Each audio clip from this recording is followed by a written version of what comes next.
We made it. Hey, Hello. Hi, everybody. Hey, great intro music. I love that. You too. Just gets me excited on a Saturday morning. Of course, I have my iPad in front of me, but I forgot to put down the music. So maybe you heard some of that nice heavy metal. I apologize for that. I'm still, getting going on multiple streaming issues here. So I'm going to turn down the volume on my iPad. So we had a bit of a pilot error, but thank you, everybody. It's nice to be here. Absolutely. Woot. So thank you, everybody, for being here. Let me... I lost my mouse. There it is. I always hate that when you start moving your mouse around and you're like, where'd it go? Found it. Yeah. I found it now. So we got Joni Cummings saying hi, beautiful people. Well, Hey, hi, Joni. beautiful Joni. Hey. Let's see who else we've got. Oh, Steve Britton. Hey, Steve. This could be a good Hey, one, Steve. especially since I'm working in a Catholic church today. Goodness. Wow. That's appropriate and all. Yeah. I'm working in a Denver Steve-O church today. Let's see. We all will become members soon, Steve-O. Yes. Everybody be. Actually, I should just name it the Church of Xenu. Hey, where's Mini Steve-O? Yeah. Mini I'll Steve. put out Mini Chad if you put out Mini Steve-O. Well, it's I'm gonna have to hold him the whole time. Oh, okay, that's okay. Wow. Yeah. Because I don't have a stand for it. Maybe I Wow. can see if I can set him. I guess there. That works. looks cool. Doesn't it? There we go. I'm wearing the wrong hat. Marilyn did an I don't know amazing who's job who. with that. Didn't she? I know, right? I Didn't she can't- do I can't tell. fantastic? Look at So, that. Yeah, so she very did, cool. yeah. Look at that. Yeah, the only thing Chat, different man, is yeah. Love it. I'm not wearing pants. Nice. Yeah, here we go. Yeah, pets are optional on the Nerdy Bunch, just to let everyone know. Totally. Leggings for the win. Exactly. Hey, Free We're Xenu equal Project. opportunity. Hey, Freezino. Hey, Hey, FXP. Hey, Hey, Zeno. John. Hey, John. John S. is out there. Oh, I haven't gotten to John yet. Oh, sorry. Oh, I just looking at my things and I see. You ready for Monday, Chad? To the next in the John Sostowski series of excitement. Oh, absolutely. Yeah. Been dying for that. Yeah. Wow. Monday night on the after show. Yeah, it's something pretty cool. That'll be one I'll have to watch on Tuesday, but I will definitely get to it. Yeah, I know. Cool. It's Same. Yeah.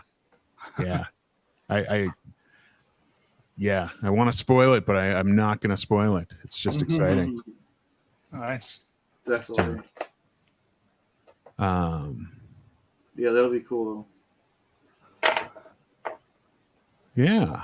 So. God, How was good everyone's grief. week? Is anything interesting?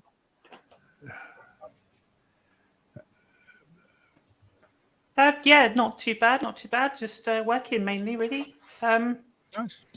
Yeah, finished a couple more instruments. Ready to go to the customers. One's already gone. So yeah, productive Nice. week.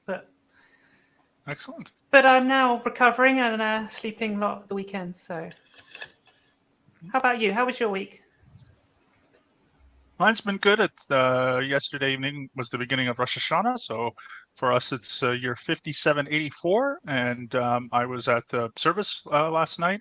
There's about 500 people, which is, there's only that literally is a pretty good percentage of the entire Jewish community in the whole country, actually. So it was really, really nice. And Rosh Hashanah, of course, is our new year, and we usually celebrate it by eating apples and having honey and a whole bunch of stuff like that. And it was really cool. And the next one is Yom Kippur, which people who aren't Jewish will sometimes say to Jewish people, Happy Yom Kippur, but it's actually a very somber day because the day we confess our sins and fast and all that, but it does lead to a couple other good holidays like Sukkot and Simchat Torah, which are in October, and they're really nice. So this is kind of the start of our year, and it's great. And then, of course, I also started my new semester, my semester just recently, and seems to be going good so far. So all is good. Cool, Great. cool. It reminds Nice. me of a linguistic nerd thing that I thought of earlier. So the Hebrew word rosh means head, right? I think so. So You'll have it's to forgive me. cognate with the Arabic ras. And ras as in, what's the word? Ras el Tanuf, which is the head of the shop, which is the North African spice mix, if you like tagines and that sort of thing. Oh. Yeah, I'm afraid my Hebrew is not great. So yeah, stuff like that I'm a little less educated on. But yeah, we say when we celebrate Rosh Hashanah, we say La Shana Tova. Of course, that means like Happy New Year, Happy Festival, really, because it's a festival. So Okay. are saying yeah, and then otherwise you say good. So in Hanukkah, I might say good Hanukkah or something, or La Shana Tova. But yeah, it's pretty cool. But I wish I knew more Cool. Hebrew for sure. And yeah, it's really interesting. I do find that yeah, Hebrew is a Semitic language, and so is Arabic, and it's actually really interesting how two phrases that are very common, which is Shalom Aleichem and Salam Salam Alaikum. They alaikum. sound very close. Yes. Yeah, they sound very close. Yeah. They mean peace be with you, and they're both start with S, first word, and then A is the second word, and they're both cognates. So it's kind of cool, I think. Yeah. I guess it's all about the templates, isn't it? Because Semitic languages have like 3 consonant templates, which things slot into. That I'm not sure. You forgive me again. Okay, Forgive me with that's- the structure yeah. here. I apologize, but I'll say yes because Joe, I'm sure. Hey, don't bank on it. I made a mistake in one of the previous ones actually. The previous stream. Maybe I should correct. So I previously said that Hungarian was a member of the Ugaric language family. It turns out Ugric. it's a member of the Ugric language family, which is part of the Uralic family, the bigger family. And Ugaric Charlie. is instead the name of a magic mushroom. So Oh well, I mean, I'm sure some ancient got them Hungarians mixed did up. those. hey, Yeah, Kelly. no worries. Yeah, Yeah, Ugric, and then some people say Ugrian. Yeah, it's weird. Oh, I've But not heard we're that one. actually Okay. that reminds me too. I think next week we're gonna do, or I'm gonna do a PowerPoint on what are called like secular or non-theistic religions and secular philosophies, just to round the whole thing up, because today we're talking about different theological stances. So we're going to talk about things ranging from atheism to agnosticism to humanism to Confucianism, different kinds of Buddhism. We kind of touched a little bit on that last time with non-theistic religions, but I'd go over it in a little more detail. And then I think the week after, I'd like to do a Hungarian language. And what I think I'm going to also do is I'm going to take an English sentence, and then I'm going to like translate it and show you the grammar of Hungarian and why it's like really, really different. And your brains will hopefully not explode too much, but I think it will be great. That would be Because fascinating. it's the language is just very different when it comes to syntax and phonology and all these kinds of right? fun linguistic words. Yeah, it's agglutinative, and agglutinative is a really cool thing. But for Indo-European speakers, except for Armenian, they agglutinate because of the Turks. Okay. But yeah, you'll be thinking differently, and that's the whole point of what we're doing here. So Yeah. Cool. Excellent. Kelly, I hope you're feeling better. That's oh, Kelly, Yeah, no it's way. not a good update. I'd ship you chicken noodle soup, but I think it would go bad by the time it got there. So Yeah. Get yeah, well soon, Kelly. yeah. Please rest up, and yeah, Yeah. we need our Kelly at 100%. Damn it. Yep. That's Videos cool. are not going to edit themselves. And by the way, in a very good way too. And an That's right. excellent, wonderful way too. Oh yeah, she's not worthy. Yes. Wonderful. Who else we have? I kind of blew by a couple of hellos from Grand Theft Hoopy. So hi, Grand Theft Hoopty, and oh shoot, who else was there? Oh god, now we've got a bunch of them. Evelyn, sorry, hi Evelyn. Lori H is here. Look at that. Hi, Lori H. Hey, Lori H saying hey to Chad. The Joel McCoy. Howdy, friends. Big Day. Mini Chad. Mini Stevo. Yeah. Not Mimi Stevo, but Mini Stevo. That's it. Yeah. Look at that. Look at that with the shirt. Yeah. amazing. Chad, that is quite the collection. Chad Hey, has- yeah. John asked for that. Yeah. We're all from him except Mini Chad. And Clearwater Claire gave me this guy, this Deaton and this heart here. No, Oh, very cool. that's really nice. Yeah. Oh. Wow. I'm jealous I don't have a Clearwater Claire Thetan. Hey, If got you your decide- Mini- If you decide to read out Joe Anderson's comment, I'm happy to pronounce that for you.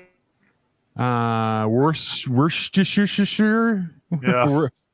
I'm Worcestershire. glad. Worcestershire. Yes. No, I'm glad. Worcestershire sauce. Worcestershire sauce. The only English accent I enjoy speaking in is Cockney. I don't know why. I just love it. Like, it's just great. It's like, I'm glad I had tomato soup and Worcestershire sauce, which is a terrible Cockney accent, but tomato, you know, you drop the L Tomato. all the time. Tomato. Tomato. Little. I have a little bit of tomato soup. Little tomato. I love it. I love it. Might not be good, but I love it. I mean, my accent. that is. How's your Cockney rhyming slang? You know, growing up, I used to watch EastEnders, and that's how I got into it. We Ah. EastEnders. We're in class. You know that kind of stuff. Love it. And then you got Michael Caine. It's also Cockney. I just love it. I don't know what it is Michael about it, but Caine. Michael Caine. Yeah, but that's the Hi, type I Laurie. love doing. I wish I could do more English accents. The Yorkie I enjoy, but so far I'm centered on Cockney because I just brings back good memories of EastEnders after school. Yes, have a- Kelly. We have a Up real the live apples and pears, Scientology geek Governor. here. What? Whoa! What?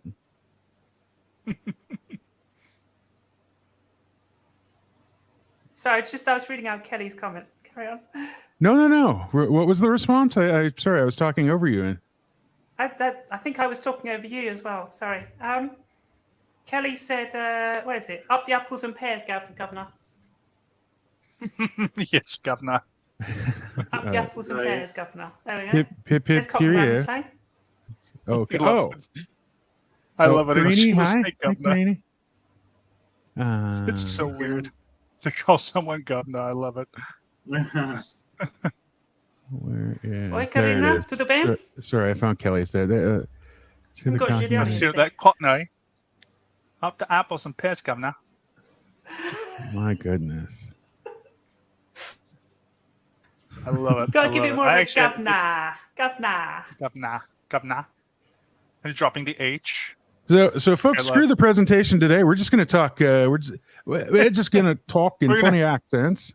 We're gonna do a geographical observation of the English accent. Absolutely. And we're gonna go from hoity-toity kind of British posh, and we're gonna go all the way up to the Geordie, and no one will understand what we're saying at the end of Oh my the God. the end of the episode. We'll all be speaking like Newcastleians, and no one will understand us. Spock approves. I like And we this. should do it based on what they call a bread roll in the various Yeah. areas. And And I've offended half the country there by calling it that. Try Jason Statham. No. Hey, don't worry, I can get into my Canadian accents to balance it out as well, and start talking like I'm really from Canada. E? Eh? What's this all about? How's it going, eh? What's it about, eh? We'll balance it out. We'll balance everything out. Don't worry. We won't pick on the UK people. We'll do that. We'll go into Canada. On the first day of Christmas, my girlfriend gave to me a beer. A beer. Yeah. Oh, somebody's at the door. Yeah, it's probably Chaz, his friend. Oh, It's for you. I'll tell him to get it. Hold on. I'm Funny. sorry. Eh? I'm sorry. I'm so sorry. Yeah. that's funny. Sorry, it's my scrolling is slow here today. It's not actually the I know, scrolling. don't worry. My eyes are still so. Wednesday, I went. Some of you guys know this. Wednesday, and I'll keep this story short because we do have to talk today about stuff. Wednesday seems like Wednesday. Wednesday feels right. Wednesday, everybody, yeah. So Wednesday, more Wednesday. Anyone? I had a doctor's appointment. I've had some issues. That I've just been taken care of with my left eye. But this last weekend, all of a sudden, I had these goofy floater things popping into my right eye. And so Wednesday, I actually had an eye appointment scheduled. So it was kind of a check back up from the left eye thing. Lisa Left Eye Lopez, but for all you TLC fans out there, don't go chasing waterfalls. Yeah. Sorry, Chad. Don't go chasing waterfalls. I didn't want to interrupt you, but I was like, only on Clearwater Chad's channel. Only on Clearwater Chad Show. Absolutely. So I go in, and apparently I had a blood vessel burst in my right eye. Whoa. So I got and he still wanted to check the left eye. So I got this. I got dilated and all numbed up in both eyes. And then he decides, okay, left eye, yeah. We'll just keep an eye on that. You'll come back in a while, and we'll look at that again. Right eye, sorry, keep getting these confused. Right eye over here. Yeah, we need to do something to that. So apparently, there's a medication, and the way this medication works is, folks, it is injected into your eye. Wow. So numb the hell out of it. You can still feel the little pressure and the oomph and, the little thing. And then all of a sudden there's swirlies because you see the whatever medication floating in there. And then by the time I left, I had these little, I'm not trying to gross people out. I had these little like beads of fluid that were sitting there. And apparently it's kind of like a slow acting thing. And it's supposed to, over time, clear the floaties that are in there. And I don't know. I don't know. I'm not an eye doctor. I trust the guy. He's done good by me before. So, and once it all settles, I'm going to go back, and he's going to like play Star Wars to my eye. He's going to go zap lasers to actually close out where the things are. So, and that I've had that before. Headaches galore as he's doing do into your eye, and it's just like shooting pains into the top of your head. But anyway, so I still have these crazy little floaters that are, but they're going away. So to everyone who wished me well on the other side when I'd canceled the Thursday thing, yes, I'm doing better. I'm still fighting a little bit here, but we're definitely on the right track. And then in about a month, I'm going to go get my eyes laser.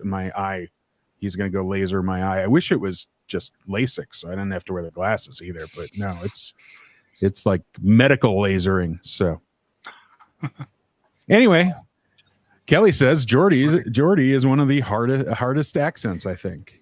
Agreed. Agreed. And in Canada, we have our own version of Geordie. It's called the Newfoundland accent. Oh. If you ever go to Newfoundland is a very tough accent that, just like the Geordies, no one else in the whole country understands. And it's extremely Irish. And it's just like they're like speaking another language. Oh, wow. Yeah. Wow. Here's a message for Karen Starr. Okay. Before I get to whatever that message was, hey Daniel, everybody said Daniel's here. Good to see you. Mr. Sander in the audience. Hello, everybody. Yeah, hello, Dan. Yeah. What was the other one? I don't want no scrub. Scrub is a guy that can't get no love from me. Running on the passenger side of his best friend's ride. Had to holler at me. And there you go. I love Uh. the intro to that song too. It's a good one. When she just lays it out, like what a scrub is. It's amazing. Oh, yes. Oh, my When God. she's like, scrubbed is a guy, and then kind of like, whatever. He doesn't have a job or whatever it is. It's like, yeah, absolutely, man. And then just sing, man. Got all the info out first within the first like 30 Yeah. seconds, and then I just No want you to sing question. the chorus. It's awesome. Absolutely. And put a 1 in Great the structure comments for if this you one, think I actually. should clip out Steve-O singing and make a song of it.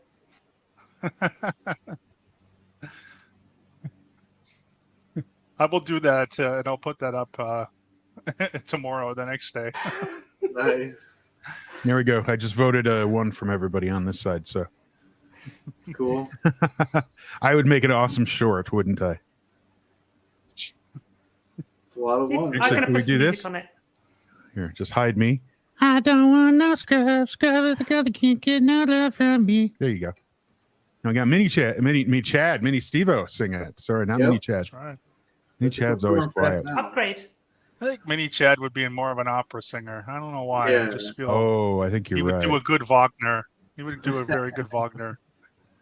Get that. Yeah, exactly. Get that German Siegfried type of operatic, very heavy stuff. But that's just my opinion.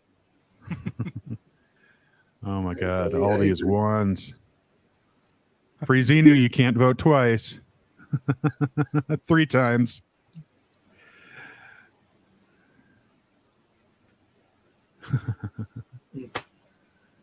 Yeah. Oh, Karen's in it. All right. John, yeah, I think it's 1. So Yeah. What's this? Thus it should be. The people have voted. Yeah. Berliner Schnauzer. Berliner Schnauzer. Martina Schnauzer. Berliner Schnauzer war. Entschuldigung, habe es nicht verstanden. Yes. Ich bin ein Berliner. I am a jelly donut. Isn't that right? The tense was actually wrong, or the part of that sentence is actually wrong to the point where instead of So- saying I am a Berliner, he said I am a jelly donut. So, well, it's not. I guess it's not technically wrong, but it's the fact that a Berliner also means this type of cake Oh. of some sort. Okay. That's my understanding. Okay. Or Berliner. I was thinking it was Ein plus versus Einer or Einen or one of the Oh. other, but I don't know. I don't. Yeah, I'm rusty on the grammar on that. It's possible. Yep. We appear to have lost Mark, so I guess we're not doing this the thing quite yet. But never mind.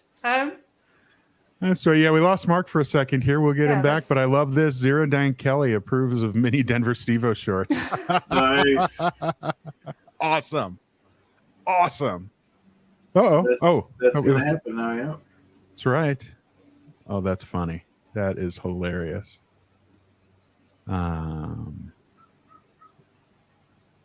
There it is. Zero Dan Kelly in the house.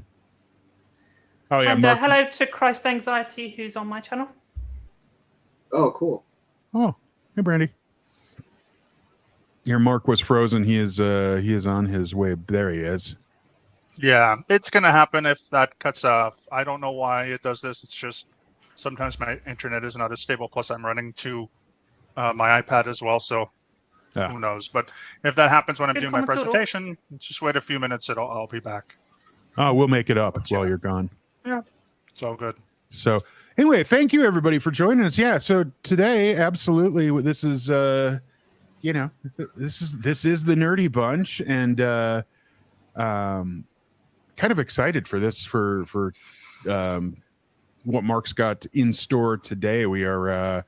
I will let him explain much better than I the varieties of theological stances, but. At this point, did I miss anybody there? We got hold on, I gotta clean some stuff up. Oh, Liz! Sorry, I missed Liz Ferris. Liz Ferris in the house. Hey. Welcome, Liz. Always great to have Liz in. Yeah. So saw you with Poe last night. Fantastic. Saw you with Poe last night and then went downstairs and like I do on almost every Friday evening, I passed out on my couch watching Netflix, and I am depressed because I now have to go back and we lost Mark again. I now have to go back and figure out where in Depp v. Heard on Netflix I dozed off. I love the fact, I don't know if you guys have seen this, and since Mark is we're getting Mark back here, it looks like he froze up. Pop him off screen there. Somebody took the entire Depp v. Heard trial. That would be John Christopher Depp versus Amber Lynn Heard. Good God, I'm a nerd to this.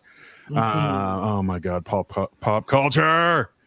And took the whole thing and like edited it.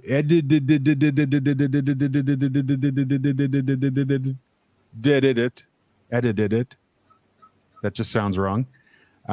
Into a series. So if you've got that, if that's in your geography of Netflix, do check it out. It's Nice. It's so many people that we know from YouTube have little appearances. It's done as a documentary. Clips are taken from all over the place. So what's her name? The goofy lawyer chick with the sunglasses that I watch so often I should remember her name right now. So many people that you just bump into on YouTube. They're on this. Plus, real news and I don't know. Anyway, however you felt about Depp v. Heard, it's definitely a limited series to check out. So, and with that, ladies and gentlemen, I want to welcome you all to Moi. Hopefully my internet again will be stable through this, but thank you guys so much. So before we get into it again, if there's a pop off or whatever, it usually just takes a few minutes to get back in. So I appreciate the time in between. Thank you again for that. I did put up my slides again. I never know how to put them up. I think does Steve-O or do Chad? I can't remember how you guys. There we go. Yeah. Okay. Perfect. Oh, I didn't realize you couldn't add those to the stage. So my apologies. Yeah, no. I don't think so. Anyway, maybe there's something I'm forgetting. It's not a big deal, but I do appreciate it. So I this is sort of a bit of a smaller, shorter version of something that I did with Doug Scott Kramer, I think earlier in the year, which was a really, really great and really, really nice time that I had with him. Talking about different theological stances after we did a bunch of different videos. And so even before I get started, I always like to say that, when I'm defining these terms and these words as per their philosophical or philosophy definition and as per their dictionary definition, but that does not negate anyone's colloquial definitions. Of course, colloquialisms are words and phrases that we might use in casual expression, which doesn't negate anything. And sometimes, words have multiple meanings, and so we use them in different ways. And so, if there's a word here that you have a different perspective on or a different idea on, it doesn't mean that it's wrong, just because, I have it. There's a different, different definition here. And the other thing is, depending on whatever philosophical or theological stance that you have, next week, as I mentioned earlier, we are going to go over different non-theistic religions and secular philosophies. But just a pet peeve of mine, and I don't know why this is. There's nothing against the people who feel this way, but I sometimes have found through popular, internet and popular figures, where sometimes people are presented with a question, and it's like, do you believe in God? Yes or no? And if you say yes, you're automatically a theist, and if you say no, you're automatically an atheist. And then they say, is there a God? If you automatically say yes, you're Gnostic, and if you're automatically say no, you're automatically agnostic, and that's certainly fine. Like obviously that's a kind of a new way of kind of looking at it within the past 15 to 20 years. But this is just taking some, you know, ideas and kind of expanding on it into more variety. And so I guess, you know, maybe it's a little pet peeve of mine, and that's not necessarily meaning that it's wrong, but I do find it just very interesting that way. Like there's only two ways to look at certain things, and I just think that there's more than two ways, and that's okay because my whole approach is to give people more options. That's my agenda. So my agenda is not to judge anybody. My agenda is not to, you know, I'm not trying to contradict someone's personal experience. And if you feel that that kind of idea of, well, someone's either a theist or an atheist, then okay, that's totally fine. I'm just trying to expand some of the definitions. So I also have to go through that first because this is obviously not a personal attack. This is just meant to be knowledge. But we're going to start off and yeah, with again these many varieties of theological stances. And so, what is a theological stance? Is just in this case, it's when people say that they may believe in a God. What do they mean by that? Okay, what kind of God are they talking about? Are they all talking about the same kind of God or not? And so, what we'll notice is that there are many different types. And so, believing that there's only one form or one type of God, whatever that is, might be right for some people, but it might be wrong for others. So the first thing I want to do is define the term theism. And so colloquially speaking, many people look at the term theism and they will say that theism is just any type of belief in any type of God. So one would be considered a theist if they just believe in a God or whatever.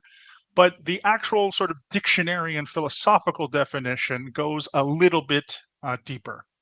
So theism is the belief in a God or gods that they exist or one or more exist. But there is this idea, this sort of inference, if you want to say, of very specific descriptions about God.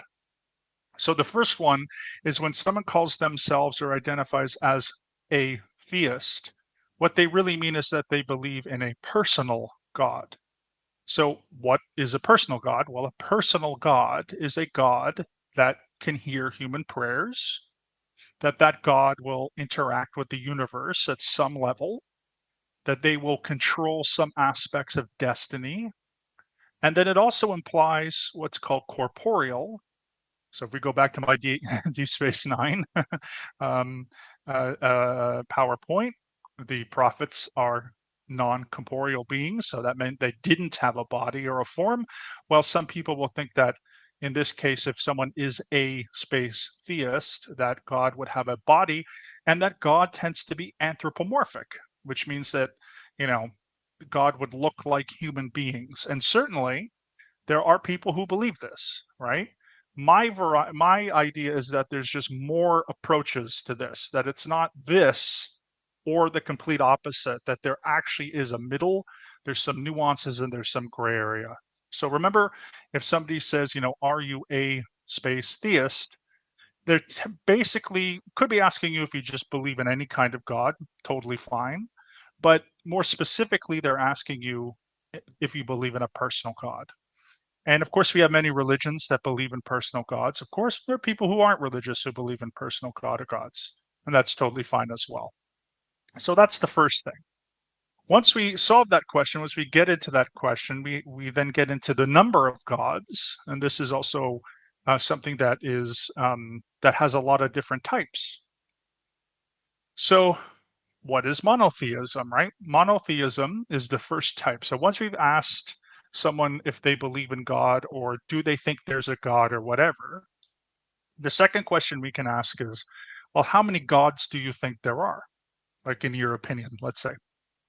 Somebody says one, right? One God, they mean monotheism. And monotheism, of course, by definition, is the belief in the existence of one deity or in the oneness or uniqueness of God. And I put this photo here because this is the sort of stereotypical old white man with a beard who lives in the sky or whatever. And that certainly is, whether or not that was, literal, because we also talked a couple weeks ago about literal biblical literalism versus, the metaphors. Whatever it is, it seems to be that there are definitely aspects of God, past or present, where God is looking like a gigantic old man in the sky. And that tends to be, for some people, when they ask, do you believe in God or not? It's like, do you believe in the gigantic humanoid man who lives in the sky or not? And again, for me, it's always very strange because I always like to ask, what is my third option? And I'm just giving you guys not only third options, but other options. So, of course, again, monotheism is very popular in different world religions: Christianity, Judaism, Islam, Sikhism, and so forth. But it's very rare that even those groups may actually see God as the image on the right. So we have to be very careful that if we're defining what God is, we can't just define God as the picture on the right. We have to take into account all the different types and characteristics of what God is.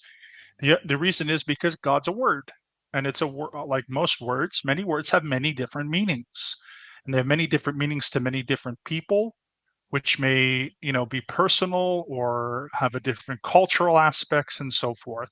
So just to note that. So if you say you believe in a God, someone says you believe in one God, and it's a personal God, as I mentioned before here. So there are people who believe in a personal God, interacts with the universe, controls destiny, has a body and a form, looks like a human, then monotheism is definitely part of that if you answer one. Put in the Now, chat there how are tall you actually- think God is. Exactly. How Yes. tall is that giant God? Just throw it in the Who chat. knows? Yeah. The winner gets a prize. Um, we'll get a pool going. But it's also should note that there are different types of monotheism. It's not, and again, this just the different aspects of this word. So there are, again, ideas within ideas. 413, yeah. I think, well, in Scientology, it would be whatever David Miscavige's height is, I guess, or whatever L. Ron Hubbard's height was. But there are different types of monotheism. So again, once you say you believe in a God, or you think there is a God, you think there's one, well, what type? And so here we have three distinctive different types of monotheism. The first one, which I think a lot of people might be more familiar with, especially if they grew up in certain religions that tend to be more like fundamentalist or conservative or exclusivist or whatever. And this is called exclusive monotheism. So this is the belief that there's only one deity and all other claimed deities, meaning that if we look all the way back to the past, and I'll always give these examples of the multiple, like the polytheism of, let's say, the Greeks and the Romans and all that kind of stuff, that those deities are distinct from the one deity and that they're false. So I would say that it's probably one of the more popular among certain religious denominations who would look at their one God, like especially I think of like evangelical Christians, fundamentalist Christians, who would say that like Saturn and Mars and Zeus and Hades, they were all wrong because there's always just been one God, and they might make some excuses about evil and whatever else, and how they were just incorrect and they weren't hearing God's voice or whatever. And certainly, I think a lot of people who grow up in religions, possibly, in the United States, but also in various parts of the world, even though they might be taught an exclusive monotheistic view of God, they might not even know the term exclusive monotheist. Again, we're getting into this philosophy kind of stuff where even a church that practices this, people who are followers of this might not know the term. And this is why I'm doing this, because to put this into a framework.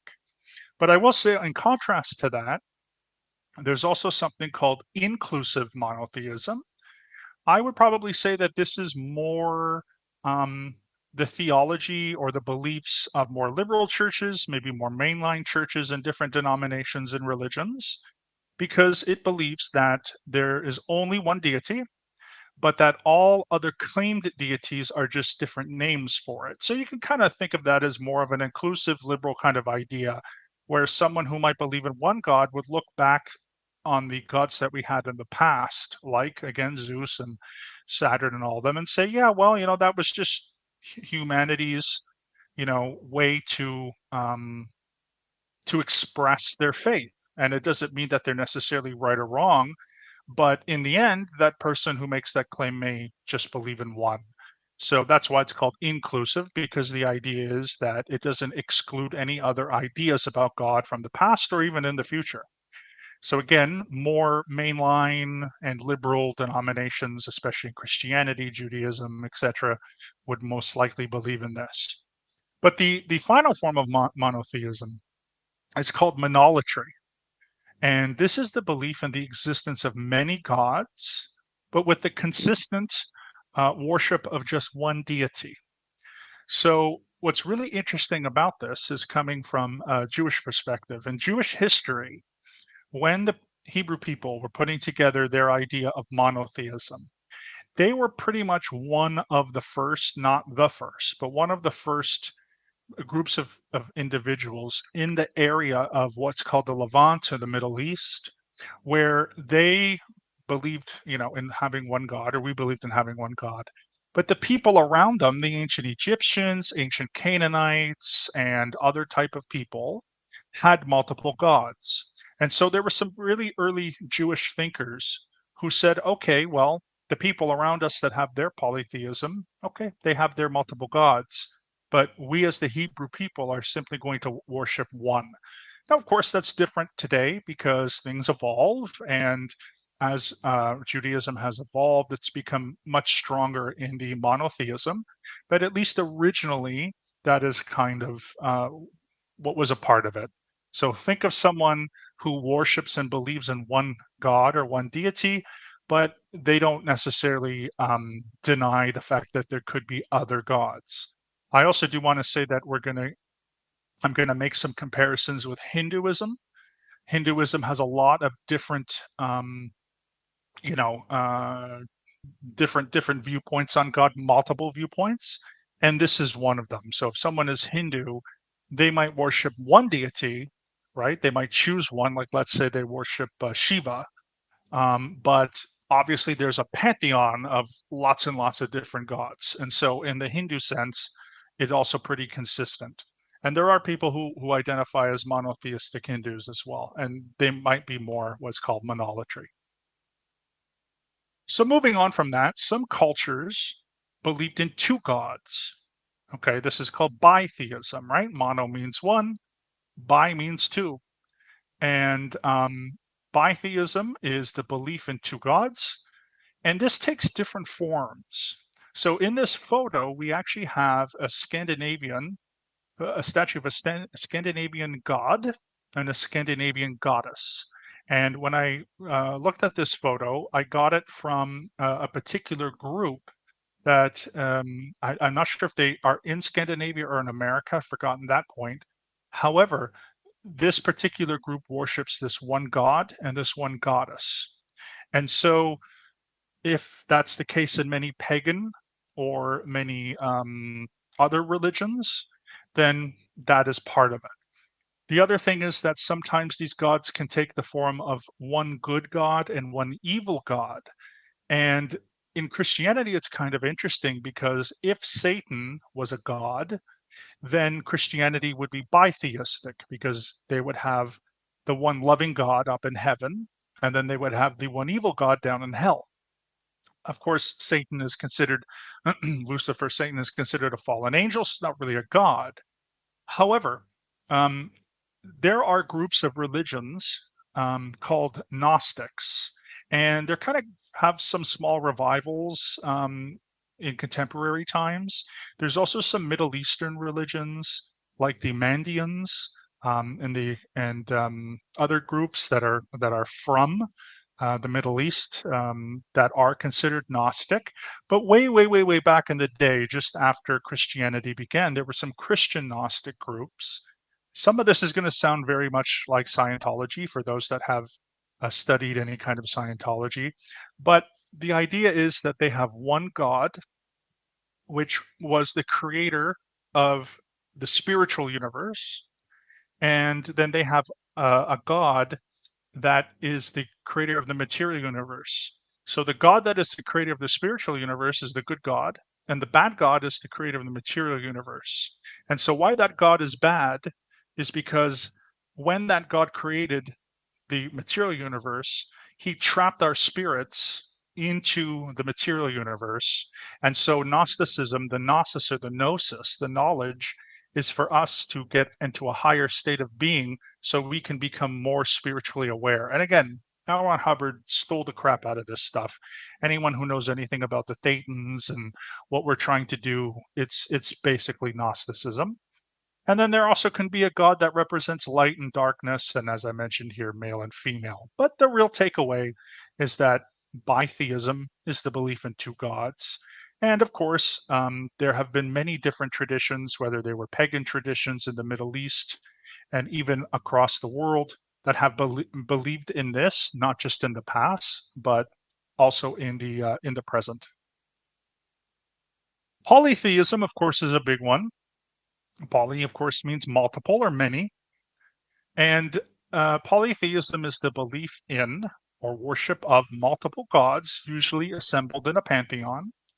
These gods are usually distinct and separate beings and are often seen as like human, so anthropomorphic, in their personality traits, but with additional individual powers, abilities, knowledge, or perceptions. One of the most, greatest example of this, as I mentioned before, is the Greek pagan religion, the Roman pagan religion, anything basically from Europe that was pre-Christian. So polytheism has been practiced in the pre-Jewish Middle East, the pre-Muslim West Asia, Central Asia, and of course the pre-Christian Europe. So the Germanic peoples, the Baltic peoples, the Celtic peoples, Greeks and Roman peoples. We can get into the Turkic peoples, the Iranian peoples, and so on. People from Central Asia. Hungarians, the Uralic peoples also had their own form of polytheism. And usually these gods and goddesses were described as being like the god of usually like an element, so fire, water, but they could also be of an emotion like laughter, happiness, and etc.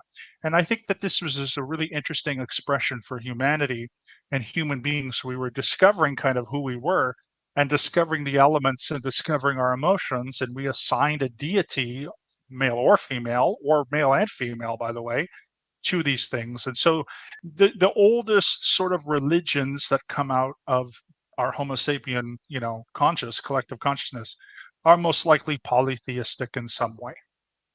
And there are multiple different types of polytheism. So the photo over here is of in a Hindu temple, and in a Hindu temple, these are the multiple gods, which, the word gods is kind of a Western term, but relatively, it's, I guess, the best way that we could describe it in these different forms. But there are three main forms of polytheism. So the first is called hard polytheism. And this is the belief in many gods and goddesses, which appear as distinct and independent beings, often in conflict with one another. Back to, if you've ever studied classics at a university, we've ever read, the Odyssey, this is pretty much what the Greeks and the Romans would have believed, especially the Greeks, in their multiple stories of gods that would fight each other and so on.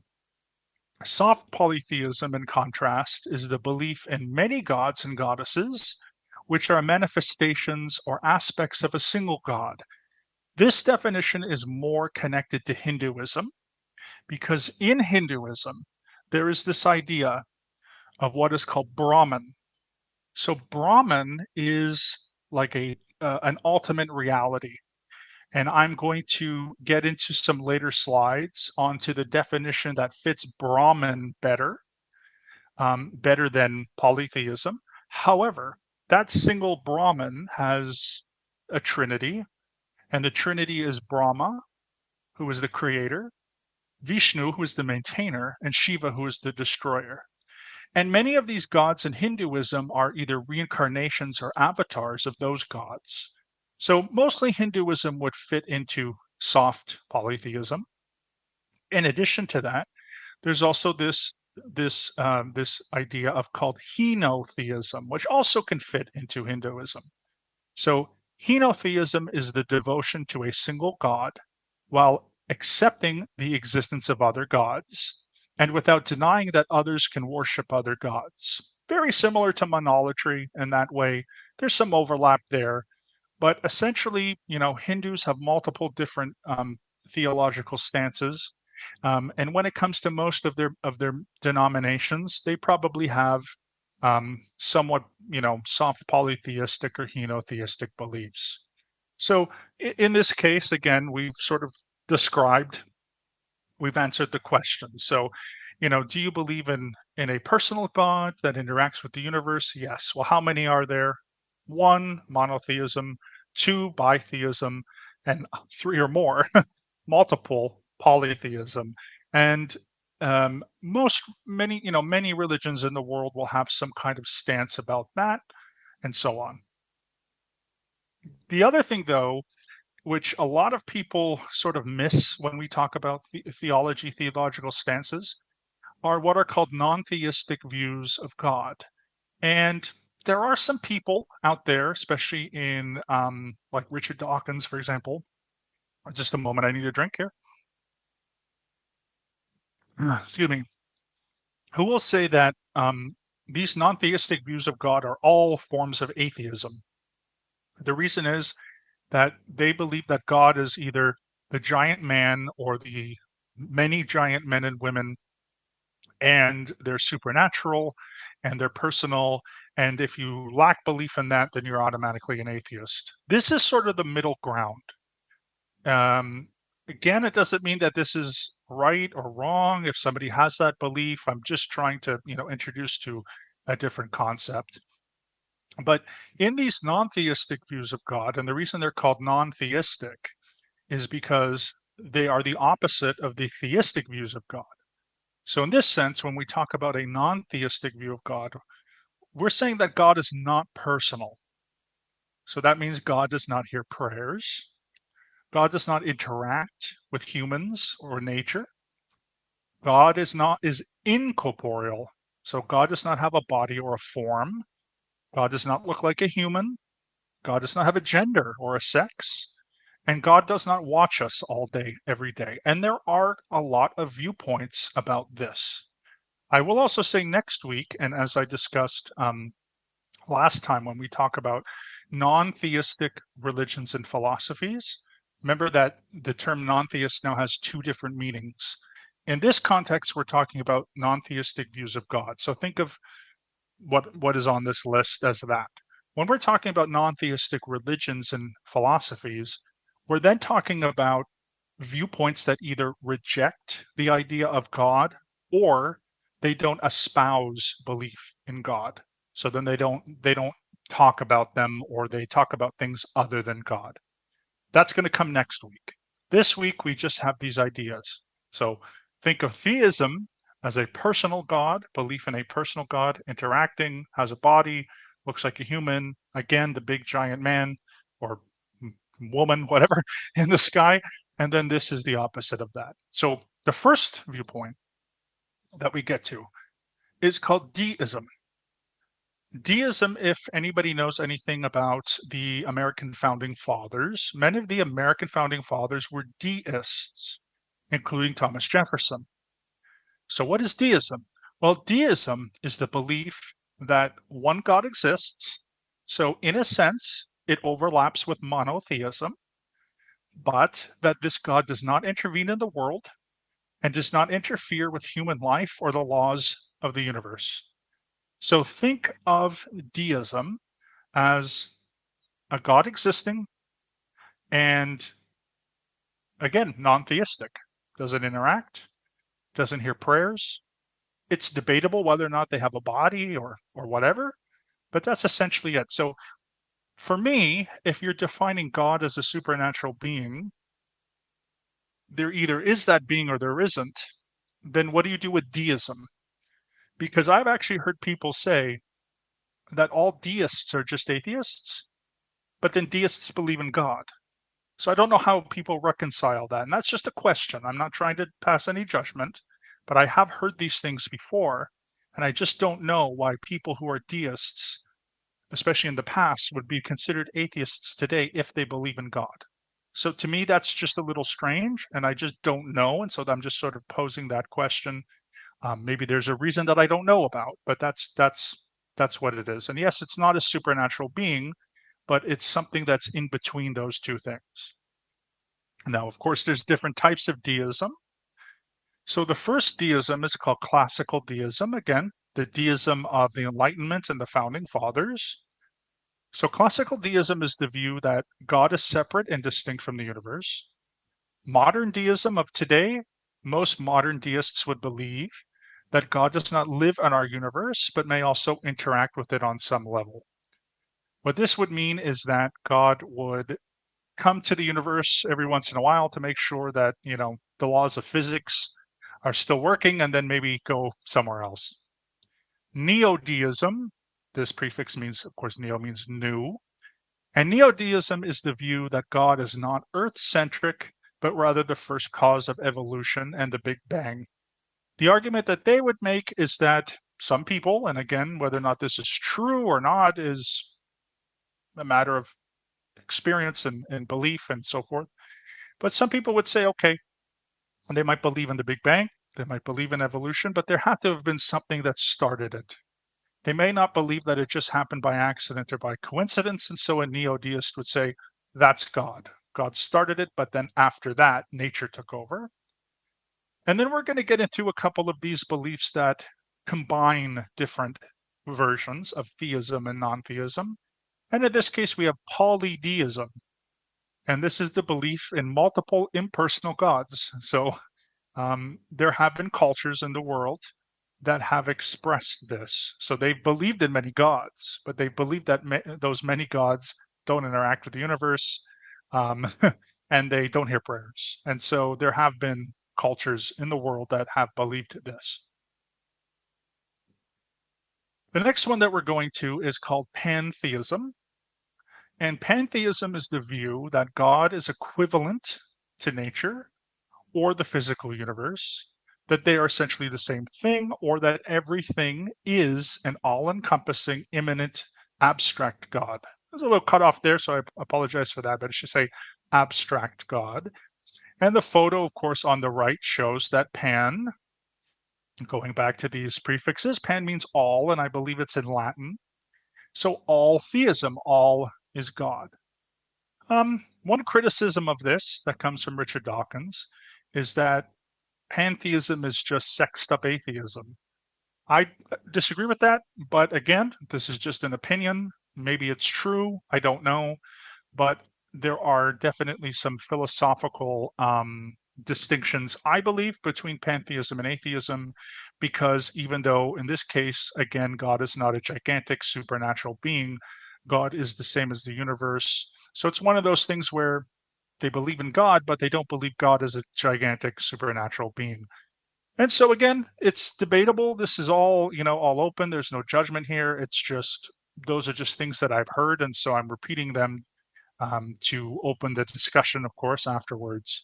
So it would be interesting to hear if people, agree with that statement that, about pantheism or not, but that's at least the idea.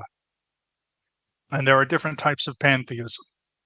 So the classical pantheists begin with a gentleman named Baruch Spinoza. And Baruch Spinoza was born in the Netherlands. I believe he was born in Amsterdam. At least he grew up there. His family were exiles from Portugal. They were Sephardic Jews that were exiled in 1497. So 5 years after the reconquest of Spain, Portugal did a reconquest. And he put together this idea of pantheism, all is God. And what he and many of the early pantheists, or the classical pantheists, believe is that God was a personal, conscious, and omniscient God. So omniscient means knows everything, or is all knowing, and that they see this particular God as uniting all religions. And then we have this idea of monism. So monism is a metaphysical and theological view that all is one, and that there is no fundamental division, and that a unified set of laws underlines all of life. So one of the big questions in pantheism, and I'm going to get into, actually, I'm going to ask that question after I define naturalistic pantheism. So the third option here is called naturalistic pantheism. And this believes that the universe is unconscious and non-sentient, so not alive, but is also a meaningful focus for mystical fulfillment. So in pantheism, there's another debate. In our universe, we obviously have what Scientologists would call MEST, matter, energy, space, and time. So a monist would believe that all matter, let's just say all the matter in the universe, is one source, and that one source is a spiritual source. A naturalistic pantheist would say all of that matter is just matter. It's just physical. It's not spiritual. Okay, but we can still be in awe of that. So we can still have a mystical focus. Maybe meditating, doing art, and whatever is something that we can connect to nature, even though it's not spiritual or not conscious. That's at least the idea. So then it comes down to, again, what do you think matter is made out of? Do you think we all belong to some large cosmic soul, or is it matter, but it's still important for some kind of mystical, fulfillment? And the last one here is a concept where we add and combine both pantheism and deism.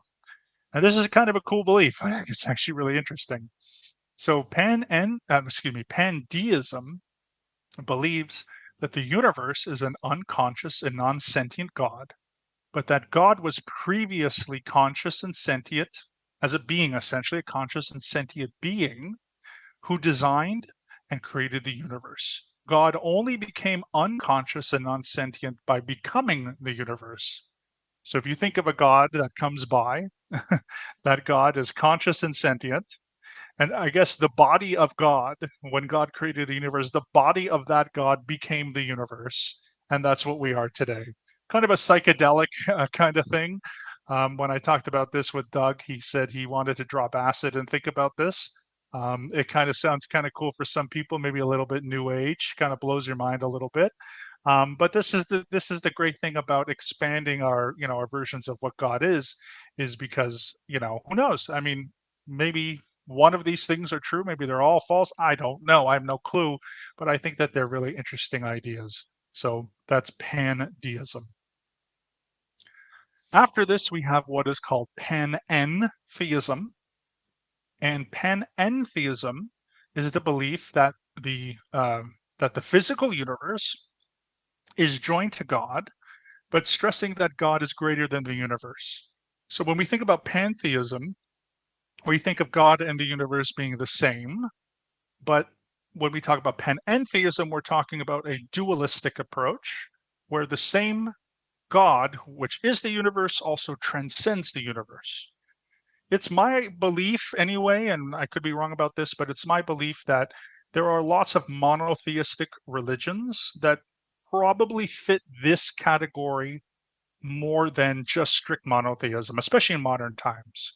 So I know that Hasidic Judaism, conservative Judaism, which is the denomination I'm in, Sikhism, the Baha'i faith, even many Christians and even Muslims, they probably fit this closer than, again, the giant supernatural being in the sky. Doesn't mean that everyone believes the same thing. It doesn't mean that everyone has that. There will be multiple perspectives within a different religion, but at least for many of those definitions of what we might call Hashem or Allah or whatever, this might be the one. And then when I mentioned Hinduism before, We have Brahman.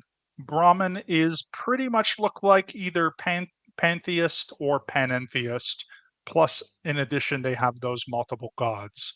So again, it's something that may or may not exist. It's not a perfect definition.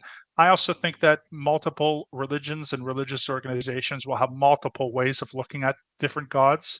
It can just come down to the different denomination or the different school, a different rabbi, a different priest or whatever, or theologian. But generally speaking, I think this is probably the most common when we think of monotheism. Now, there are, of course, different types of panentheism. The first one is called strong panentheism, and this is the belief that God is not only present in the material world, but that God also transcends the material world. In contrast, we have weak panentheism, which believes that God is present in the cosmos, but is not identical with it.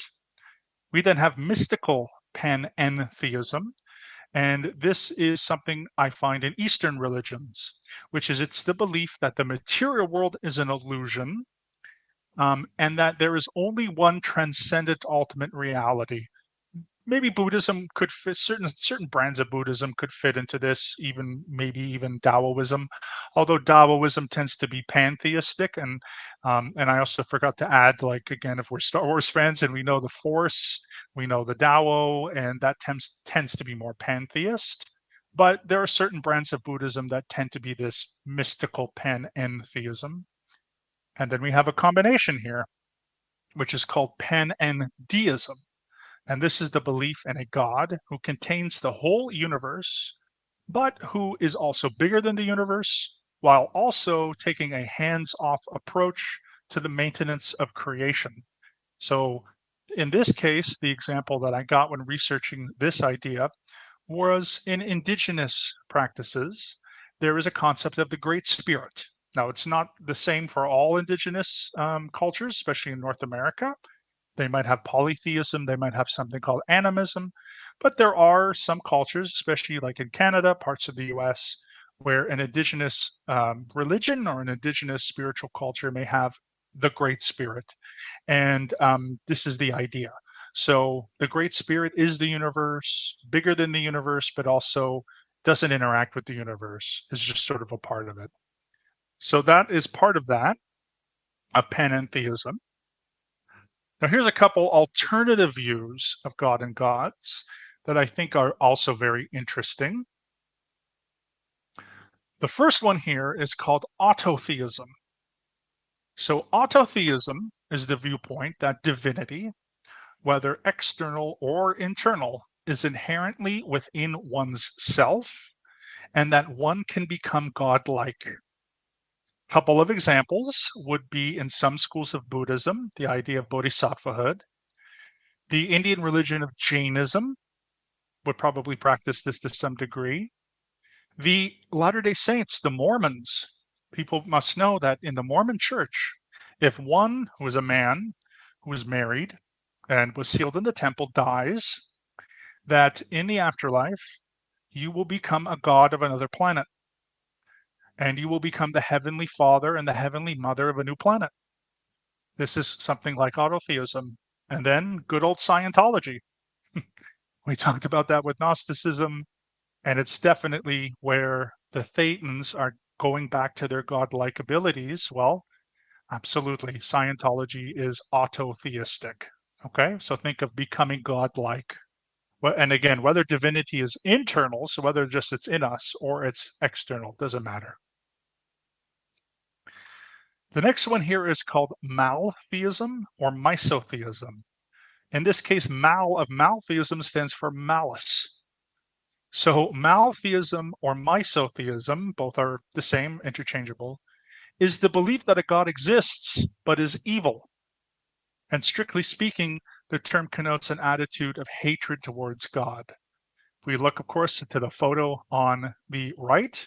These are Satanists.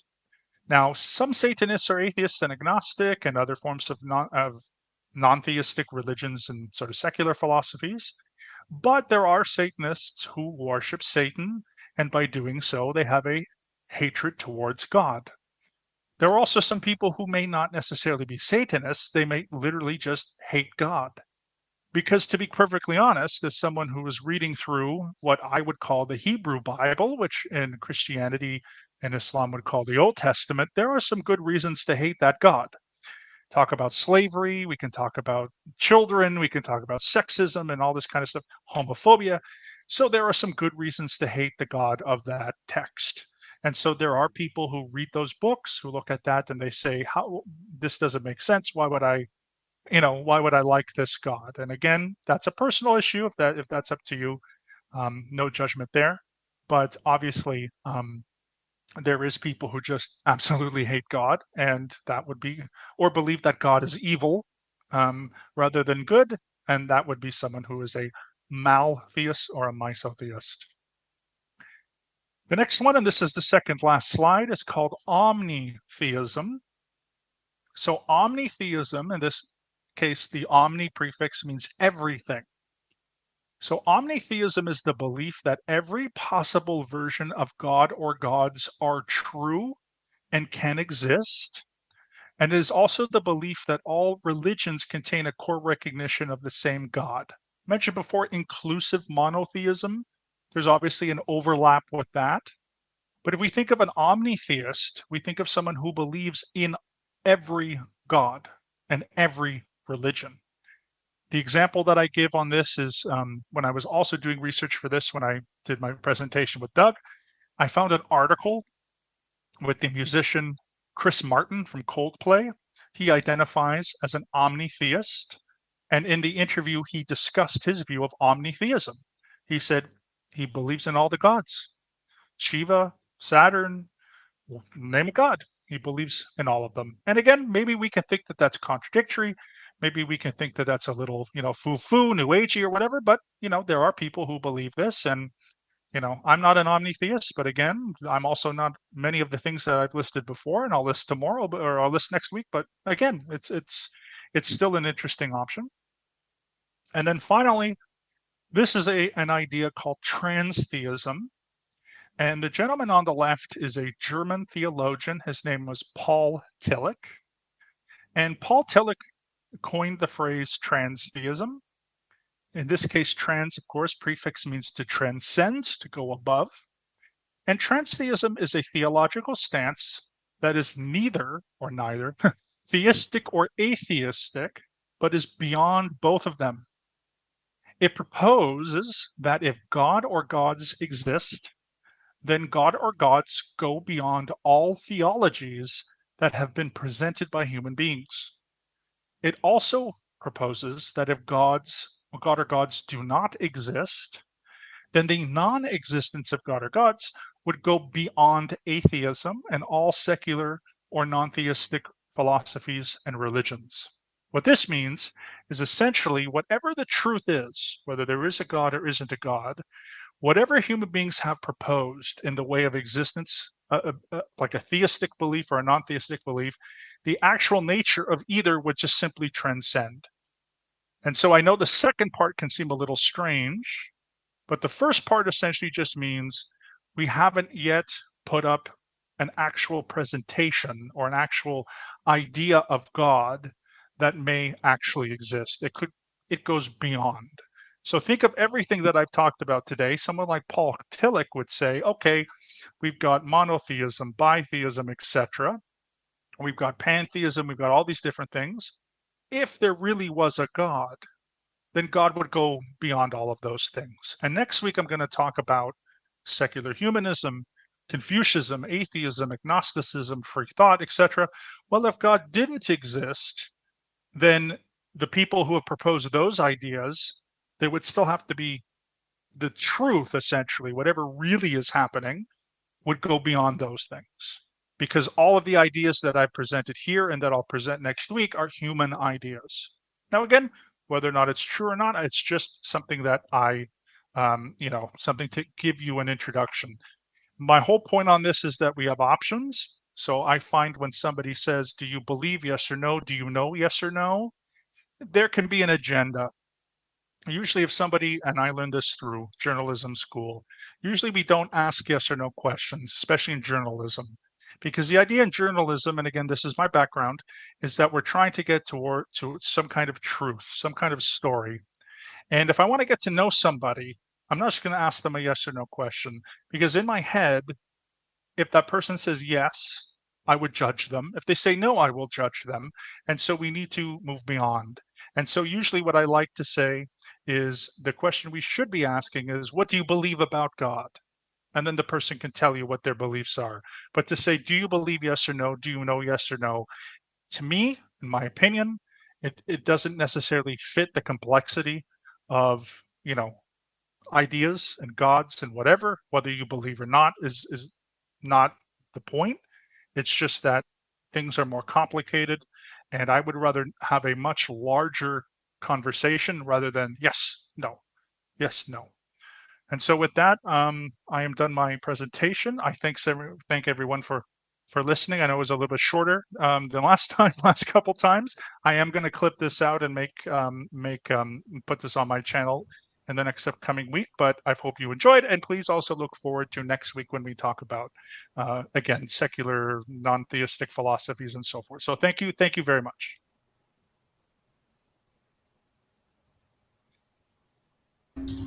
Thank you very much, Mark. Yeah, thanks. Yeah, thank you, Mark.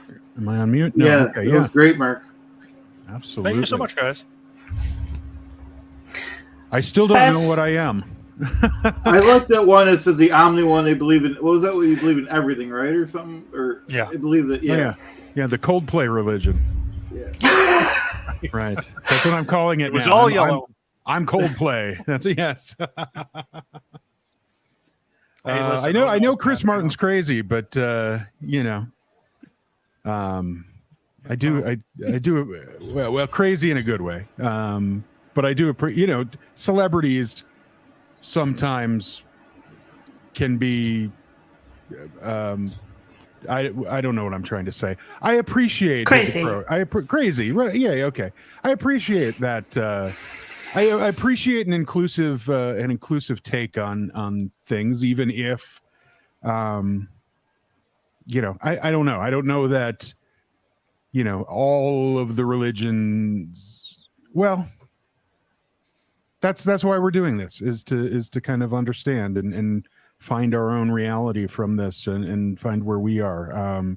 Is God a 70-foot deity with a big beard just looking down on us, or is he and I use he, and I know there's some discussion going on about pronouns. He in the Christian Bible sense of it is that entity, something very much more non-corporeal. Who the heck knows? Do we just get buried and are eaten by worms? Is there are many different approaches, and that's one of the reasons why I love this series that you're kind of taking us down. Is I was one of those who considered myself, I'm agnostic, and I guess if Ron Reagan, not Ronald, but if Ron Reagan is an atheist, maybe I'm an atheist. That seems okay, because it's not what some people think that it means, blah, blah, blah. But yeah, it is much more nuanced than that. And we actually had we had several comments about that. Sophia, had commented liking the nuanced approach better. Free Xenu said, "I agree with what you think, Mark. I don't think it's a yes or no." We have, and you made comment to this, Mark, at the beginning. Yeah, it's kind of the black and white, the yes and no, has become a little more, popular, or a little more noticeable over the last handful of years. Not only in religion but in society, right? We are living in a much more black and white society. You are A or you are B. Politically, you are a Democrat or you are a Republican, a conservative or a liberal. You are an X or a Y. You can't be somewhere in the middle of. And I'm not, not just talking about politics, but in the world, you can't be somewhere in the middle. You have to be for or against. You have to be pro this or against this, yay this or nay this. and that's definitely something that I think society has. That's I think why we've seen it in religion as well, is because people are trying to go, I am X, I fit in this X pocket. Well, you don't have to fit in the X pocket. You can be in the X or the Y or the Z or the J or the K or the M or the L. You can be anywhere. It is an individual thing. Religion and the theories of religion are they exist for reasons. But as far as an individual's choice within there, you don't have to be an A or a B. You can go, it can be the buffet. I want a little bit from this and a little bit from that. And that's okay. And that's okay. So yeah, that nuanced direction of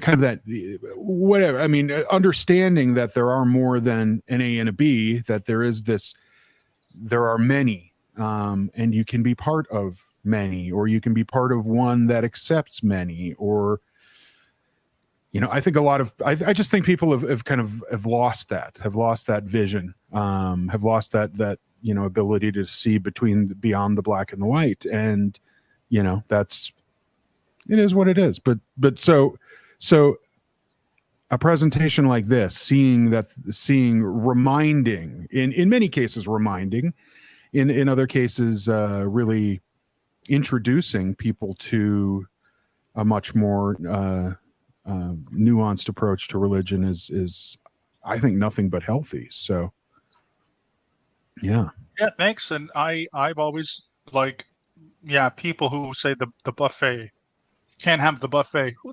cares? Like, every single person in the world takes from multiple sources in life. Like, every experience that we have, which is multiple experiences, we take from it. So yeah, some people don't like the buffet, but the buffet is effing great. You ever been to a buffet? It's great. You get to taste more than one food. It's great. Love you know what the I mean? buffets. And you find what you want. If you're just going for the, buttered noodles all the time, okay, good. But if there's more than that, it's great. So this idea that, I've said it before, I'll say it again. So why I try every presentation that I do will have some kind of philosophical approach. I don't want to toot my own horn, but I don't like doing that. But mine is what's called epistemological pluralism. It's a very simple idea that says that knowledge has many sources. So we can have two conflicting truths at the same time, because each of those things contains something that is true. And it's a challenging perspective, because I look at it, and I know that we have people here who grew up in religions, and I know, Joe, you also went through a cult too, and it can be very difficult to say, well, what was true about that horrible experience you went through? So in Scientology, what was true about Scientology? What was true about Scientology in my case was that it was a scam. That's the truth. So I took stuff that I knew about that was true, and now I'm applying it to my life, and I'm not alone. Everyone else is doing that. Everyone else has their personal experience. And anyone, and I tell you, anybody, I don't care if they're religious or not religious, that says there is an objective, rational reality, or whatever kind of religious or spiritual context that would be, there's only God and there's one truth and it's the Bible, right? That's full of crap too, because everybody has these similar experiences. So, it's we are influenced by our religious upbringing or lack thereof, of our education system, of our culture, of our language, of our heritage. All of those things amount to something within us. And I don't believe that people can just get rid of them by converting to or from something. I still think in the end, people are people. And so I've been actually kicked out of different groups, lots of different groups, guys, both religious and non-religious, even atheist and humanist groups, because I like to challenge people. I like to tell people, I know that you might have gone through a horrible experience or something, but even today, I know that there are things in my personality that are Scientological. I know that. I don't like that. I don't want to admit that. But Scientology is still in me, right? They indoctrinated me with a form of communication. They indoctrinated me with certain things. 98% of it was negative and horrible, but the 2% of it that wasn't that bad, I'm still a part of me. So we can't ignore those things, right? Like I'm obsessed with looking up words in dictionary. That's because of Scientology. It's not to say that that's a bad thing, right? It's not. Like it's not a bad thing. Well, the whole thing I presented to you here are dictionary definitions. So Scientology taught me that, but it's not a bad thing necessarily, even though Scientology is bad. So that's a nuanced position. So we take all these things, with us. And so it's just inevitable. So I think we just have to be honest with ourselves. What I don't like is, again, whether someone is a fundamentalist in a religion or a Randian objectivist where everything is through this tunnel vision, of there's only one truth and whatever. It's nonsense. And I don't care, again, if they're religious, non-religious, like who cares? The tunnel vision stuff just doesn't make sense to me. So when I do these presentations, again, I try to give the person or the people, the audience, as much of an option as possible. And then after that, guys, it's up to you. It's not up to me. You can ask me what my opinions are. I'll give them to you. But it's not up to me anymore. Now that you've had this presentation, now it's you, Excellent. It's funny you said that, Mark, because, and don't quote me, but I believe Aaron said that that's the only thing that he thinks is a good idea is to look up words from a dictionary. It's the same thing he got from Scientology also. That's right. Yeah. And it's another thing too. So, before I joined Scientology when I was in high school, one of my favorite books, at least, is 1984 by George Orwell. Of course, that has a whole thing about changing words and all this kind of stuff. Mm-hmm. So I always enjoyed that. So I don't know what comes first. I don't know if that, that 1984 idea, which is also ironic because not only does Scientologists recommend 1984, but they are 1984. But I still love that book. So, I was taught those kinds of things. But, again, it's like you have your own life and now it's up to you. Like I'm just giving you different options. And the people that won't like this, because I know there won't be people who don't like it, are the people that are too stuck in their own head. And the people who might be profiting, because there's a lot of people, as Denver Stevo said, there are people that profit from other people's ignorance and also from an absolutist mindset, right? And profit doesn't mean money. It means an increase in membership. It means someone will vote for me. It means someone will spend their time. Like it's not just cash, right? Economically speaking, a profit is not just money. So you know what? Like, yeah, it's a little bit more complicated. And maybe I'm arguing for semantics sometimes and maybe, whatever. But anyway, that's just what I think. So. Excellent. Could I share some of the questions and comments I've got on my channel? Absolutely. Yes, Yeah. please. Yeah. Great. So, first one. Oh God, the text is so small.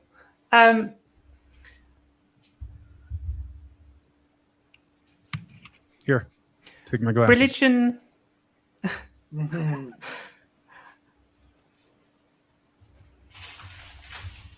There we go. I have to read it off here. Religion is a coercive and controlling behavior and seeks to limit free thinking. So my belief is in a secular society. The belief in a higher power is the human mind trying to make sense of life. Comment from Rock and Roller 912. I guess. I mean, sure. But again, when we generalize religion, it's like, yeah, it is for the religions that are like that. But then you can find religions that aren't. So then, okay, it applies to some. It doesn't apply to everything. Secular society is great, meaning that people are free to decide whatever religion they want or they don't. And a lot of religious people are very strongly secularists, which means they don't believe in the combination of religion and state, including myself. Which is also something that's incredibly toxic in the US and other countries. When churches and mosques and synagogues and temples and whatever have an alliance or a political alliance with politics, it doesn't benefit anybody. So, yeah, just okay. But I agree with some of that. I don't with others, but okay. I do appreciate the comment. Fair enough. Next one. This is Free Xenu Project says... I never saw this before, but pantheism is like the book It in the End. It by Stephen King. Oh.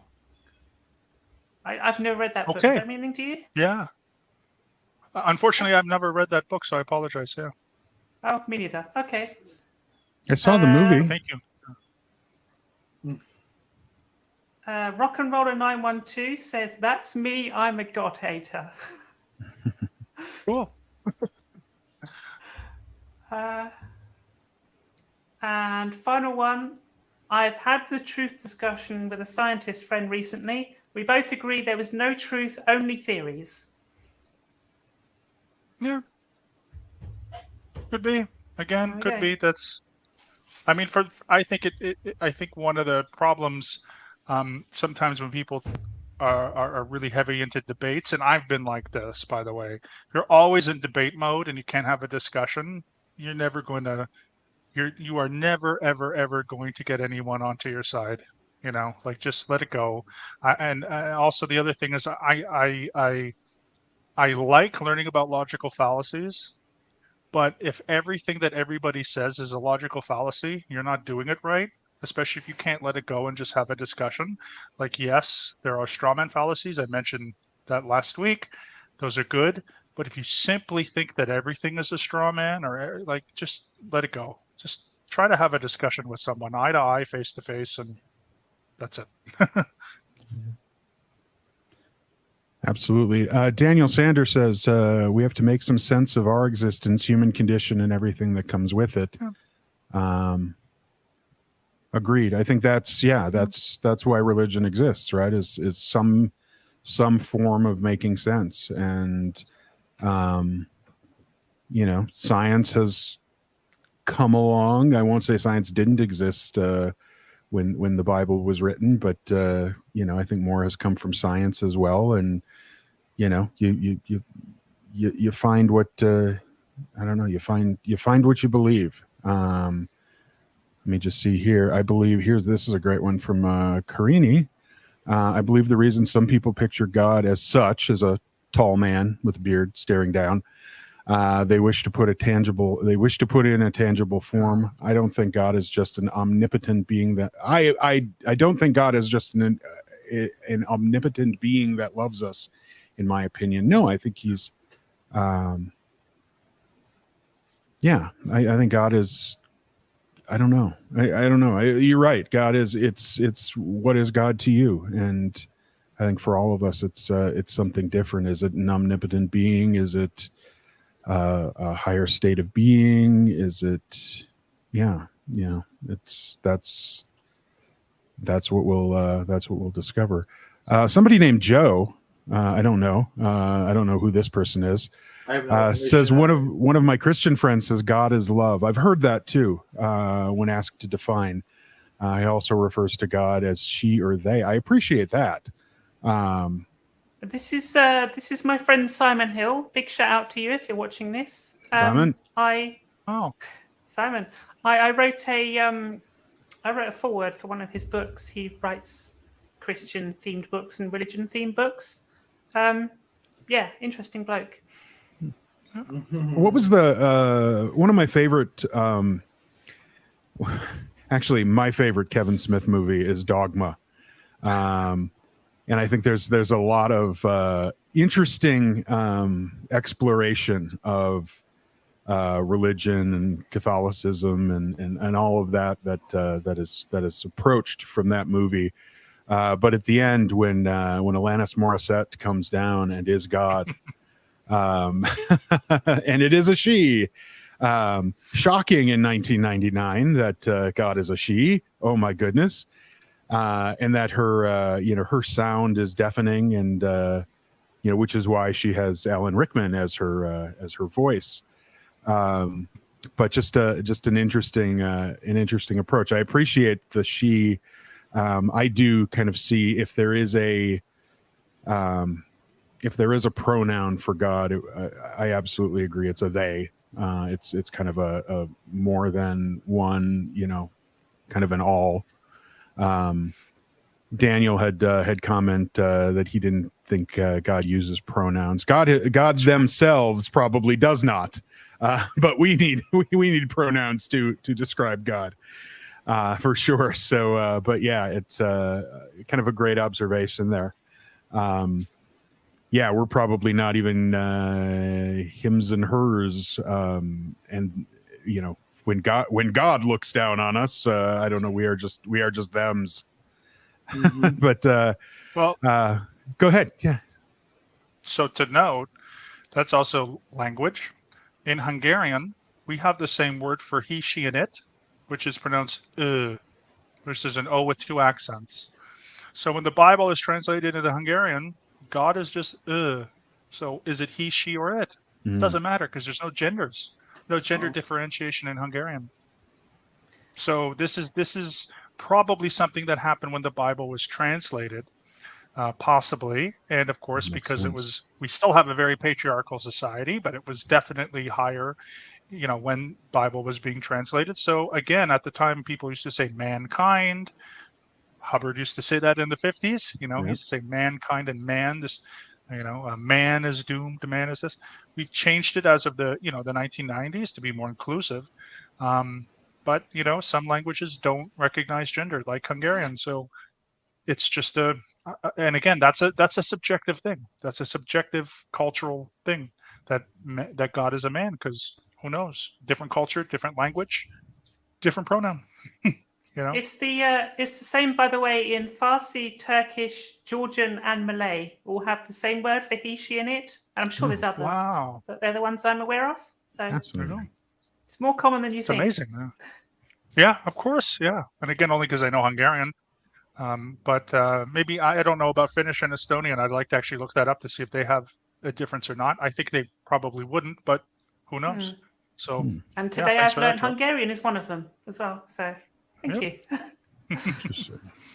Interesting. We also have Sophia. I have a few from Sophia here. The bringer of light perspective is highlighted at the entrance of the Tyrolean Regional Museum. Really cool. Oh, okay. I don't know about is that. Tyrol is a region that is split between north, which is in Austria, and south, which is in Italy, and they're normally Okay. German speakers. So it'll be either in Austria or Italy. So if Matt, if you could be more specific on where that is, because I'd like to actually look that up. What city, for example, that museum is in? Sophia also made a comment that I don't know why it hit me. This is one of the and I accidentally deleted the comment, or I would post it. Completely different subject. Well, not completely different subject. It's She pointed out that Job makes God look really sadistic. That is I don't know why that hit me. That's one of those. It's one of those stories from the Bible that I've kind of always. I don't know. Every time something really crappy happens to me, I go, "My God, am I just Job again? What's going on here?" And it's something that even not identifying myself as, a Christian anymore, I do find that kind of like Marcus said, or like Mark said. There are those things that still stick with you, like checking words in the dictionary, or going to those stories and those metaphors and those things that I was baptized. I was baptized a Christian. I was what was my first communion? I was a Lutheran. I went through the process, and so a lot of that still sticks, and I do sometimes can relate to I find myself relating to Christian Bible stories. So so that just stuck out with me. Anyway, here's one. Here's a great one again from Sophia. Dawkins is about as much of a believer in his view in some ways as some theistic believers. I found one flaw of atheism to be the absolute belief in something non-verifiable. I don't know, Mark. What do you think about that, Mark? Long time ago, back in 2006, right when the God Delusion was published, a lot of people in my generation, the millennials, right, that was like, a lot of people became atheists. And again, it's based on personal experience. So a few years after that, I sat down and I read that book, and I just thought it was not a good book. I just thought it was written very poorly. and there was a lot of what are called anger statements. And I have a really big problem with anger and anger statements because I have anger issues. And I looked at that and I thought, even if this, listen, could be real, right? Like we always have to give an idea weight. So yeah, atheists could be true, 100%. But it's more of how it is presented. And one of the things I do not like about a lot of the I hate to use this term, organized atheism or organized skepticism or whatever, is the idea of like super rationality and rationalism, which is that your personal experiences don't matter. So if you have a religious experience, you're just delusional. But if you have an anti-religious experience or a counter-religious experience, well, that's rational. I don't understand that. I don't get that. And again, that could be coming from my background, but I never really believed in that very much. And even when I was invited as an ex-Scientologist to speak at groups like the Center for Inquiry and humanist associations and the Oasis network, I just could never get any of those to stick. And that again is a personal experience. There are people who find a lot of solace in those communities. They find what they're looking for in those communities. I tried for a very long time to find solace in that, but it kept going back to personal experience and overgeneralizations. And even if it's true, I don't know. I'd rather be more open and I'd rather be less arrogant and I'd rather be more pluralistic than being, whether it's an objectivist or a rationalist or a religious fundamentalist. It all is cut from the same cloth. And that is, it's from a very, very, I think, toxic thinking, which is that, one person or one group can know everything. And whether that excuse is religion or quote unquote religion, which is a misuse, or quote unquote science, which is a misuse, it doesn't matter. We have to at the end of the day realize that we don't know shit. And that's okay, right? We can know some things, but there's going to be a massive amount of information about the universe and humanity and society that we just don't know about. And that's okay. And maybe there's a personality trait that is inherent in some people who have to know everything about everything and they have to be certain. And that could transcend religion. It can transcend atheism and secularism, but there has to be something about having to believe that one person or one group has the knowledge. And again, as an ex-Scientologist, I have this spider sense where if somebody is speaking in absolutes, and if it reminds me too much of a cultic way of thinking, my spider sense tingles. And that happens a lot. That's happened to me in religious groups, in secular and atheist groups, in companies, in meditation groups. Like, again, it transcends what doesn't matter what the group is. It's the mentality. So that's just my opinion. And again, I want to always tell people, one of the problems that I have sometimes with criticizing atheism is that, atheists are very maligned, especially in the United States. I think that's wrong. There are surveys out there that say that atheists and Muslims are the least reliable people in the United States, and this is coming from Christians and believers. I think that's disgusting. So I always want to say, I'm criticizing individuals. I'm criticizing their activities. I'm not criticizing what you believe in or what you lack believe in. I'm just criticizing the individual, and it's okay to do that because you can criticize people who I agree with too. So just to let you know, if anybody wants to criticize a philosopher I agree with, Karl Popper. Okay, I love Karl Popper. So if you want to criticize him in front of me, do it. I love it. So that's all. That's all I'm saying. So just to be a little forthright, I'm a I really Popperian. can't stand that Karl Popper. Never heard of him. Oh, there you go. It's fine. I accept it. But again, it's not a personal attack. Again, it's not a personal attack against anybody and their beliefs. And that's this. I always want to make that clear because again, we're talking about the ideas. But if we're talking about someone like Richard Dawkins, it's unfortunate. I don't know what he's gone in through his life. You read The God Delusion. He grew up in he grew up in Nairobi, Kenya, when, during colonialism, when the British were trying to put down the Mau Mau revolution, and they were using religion to do that. And so I guess if I was in his shoes, maybe I turn out that way too. I don't know, but that's all. Fair enough.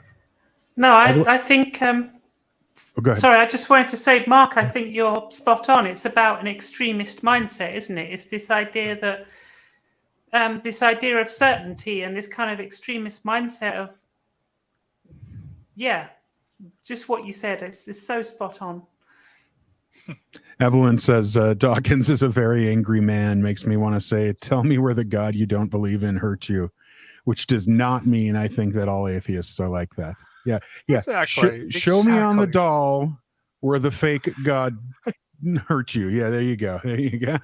Yeah, what I say is it's really sad, and this can go both ways, but it's angry at God for not existing, which is something that, you know, if you don't believe, then it's okay, like that's fine. But the anger part, like, and again, a lot of times, and I just want to add my personal opinion here, there are groups that are peer support groups called Recovering from Religion, Beyond Religion, Beyond Believing or Leaving Religion, or whatever they're called. I have found them, at least in my experience, to harness that anger and exploit your anger. And I just find that, like, if you need to talk to people, a therapist is going to help more than going to a group of angry people who are angry. And it's the same. If you are questioning your religion, there's nothing wrong with that. You should have absolute freedom to do that if you want to drop your beliefs.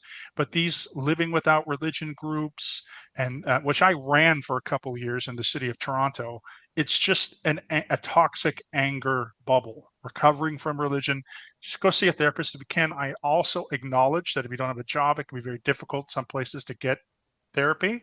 So I do understand, but try to avoid those because they're just toxic circles of anger, and it'll wear off on you, and you will lose a part of your life. Okay, like every time you're angry, it's so unproductive. So anyway, again, just a little suggestion. You don't have to do that, but just a suggestion.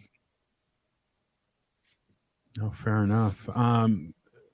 Here, Sophia brings up, this is from later in the conversation. Always found the pressure to have to reject something very telling that someone tries to polarize rather than allowing room for discourse. Yeah. And again, that's you know, to your point, Mark, of, you know, if people are talking in absolutes, if people are, you know, denouncing something to promote something else, you know, the spidey senses go up. That's the again, just that polarization of society here today with the, you know, this is positive, you know, it's A or B, right? You don't get choices. You get a left or a right, and that's it. So 100%, Sophia, agree with that completely. Here, just so we just before I forget it, Museum of Tyrolean Regional Heritage is Innsbruck, Tyrol, Österreich.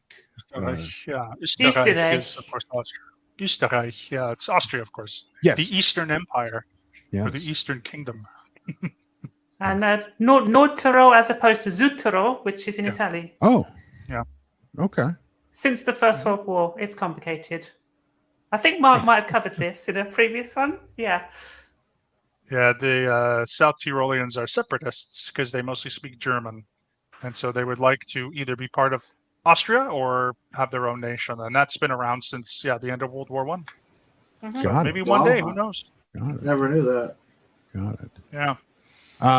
Joni and Evelyn love Dogma. Absolutely. Fantastic movie. If you haven't seen it, see it. Even if just for the humor of the thing. This Joe person again is pointing out the obligatory God is a man because only a man could F up the universe this much. Hear, hear. I don't disagree. I'm coming around to the idea that women should run society, actually. I used to be like, oh, well, the patriarchy is a myth. It's not. First of all, I was wrong about that. And second of all, it's like, let's let, you know what? Even if they ruin it, let's just let women have their fun and have their freedom for the next, 2,000 years. Let's just do it. Who cares? I'll step back. I don't care. It only takes like 2.5 minutes into a 10-minute Taylor Swift song for her to scream out "F the patriarchy." So she's right. Yeah, That's right. So it's good. great song, by the way. If you sit And through all 10 please minutes stress of your checks too. it. That's right. And even if they screw it up, it doesn't matter. Because it can't No. be any worse than what men have done. Absolutely. And if it's just as bad, hey, that's fair. That's fair. We deserve it after all this time. Here, Sophia says the God is love thing is a quote from the first book of John. So, okay. I didn't know where it came from, but Today I learned. there we go. Yeah, I know I'd heard it. Creepy B5. Love you, Creepy. I was in Catholic school for 8 years, going to church 3 times a week, also every Sunday. We couldn't afford Catholic school after 8 years. So I was glad and relieved. Oh, Nice. thank goodness the money ran out. It can be a lot. I just religion in itself can be a lot, and I won't judge either way, but I understand the what you went through, sympathetically, not empathetically. I think that's right. Yeah. Here we go from Joni. The Book of Job is a great example of how God can be a douche. That's my interpretation. Mine too. Take it as you will, everybody. But yeah, God was a douche in that book, and others as well. But The Abraham and Isaac story is kind of douchey too. I mean, oh yeah. sacrifice your son? Nah, forget it. But again, I like going by the non-literal sort of version and whatever. So I don't think those events literally happened, but subjectively we can read into whatever it is, and if we take it as the worst thing we've ever read or the best thing we've ever read, it's subjective. So Oh my goodness. as is life. It serves a purpose. Yeah. Sophia says, I think it was Heisenberg that said that on the bottom of every glass of science, there's still God or a higher being. Oh, okay. Yeah, that's another thing too, is when people try to convince you that like science has proven that God doesn't exist. I mentioned this before too. If you take a science class in most universities, you'll have an absolute introduction of what science can do and can't do. So what science can do is, use the scientific methods, because there's more than one, to discover wonderful things. And there are miracles of modern science, whether it's, living longer, vaccines, health issues, there's all kinds of wonderful, amazing things, medications. But the stuff it can't do is it can't tell us who to vote for, can't tell us what religion we should or shouldn't follow, can't tell us how to be moral. And a lot of the popular four horsemen atheists will say science can basically do everything. And that is a very Western idea of science that only really exists in post-World War II science faculties, which by the 90s, they had changed their mind anyway. And since then, it's been more inclusive. So, okay, I get it. If you believe the Earth is, 6,000 years old, it's hard to be a geologist, but not everyone who's religious believes that. And science is a wonderful, wonderful thing that doesn't have to necessarily come like this in conflict with quote unquote religion. Doesn't have to. Can sometimes, but it doesn't have to. Anyway. 6,000 years. I thought it was 75 million years, right? LRH? Yeah, that's right. That's right. Yeah, he wrote down how long the universe was, and it was like a 1, and then I don't know, 250 or 300 zeros. So it's like a trillion. Yeah, anyway. It was a lot. It was older than the actual age of the universe, which I guess is supposed to be around 8 billion years. So I think it was something like 1,000 or more times that. That's funny. All right. Yes. To Kim's point over here, don't forget to smash the like button. There are 4 like buttons to smash. Don't forget to smash the like button at Mark A. Turi. That's MarkATuri. Don't forget to smash the like button at Joe. It's at Joe DeCeppo, right? Yep. Okay. DUS. Oh shoot! I just had it. Joe DeCeppo. At Chad Clearwater Chad, and at Denver Stevo. I think Marilyn's running the. I know she's not here today. I think we've still got her running the stream on hers too. So if you're watching from Maryland's, just get all around the place and smash those like buttons. Make sure you subscribe to all of us. Some great programming all around. Mark's got not just these great lives that we've done, but a lot of his historical streams that he's done with others. So fantastic. Joe has got some incredible stuff. I'm still bummed that I wasn't able to hang with you on Party Thursday or whichever it was. It was Pants Free Thursday. Was that what it was? Chad's got his waterfalls and his tours and a bunch of other stuff. I mean, you can see all of his pre-shows and all of that there. And I got some junk on mine too. So swing by. Definitely do so, please. I can never turn down a comment about Stewie of Family Guy. That's all I read.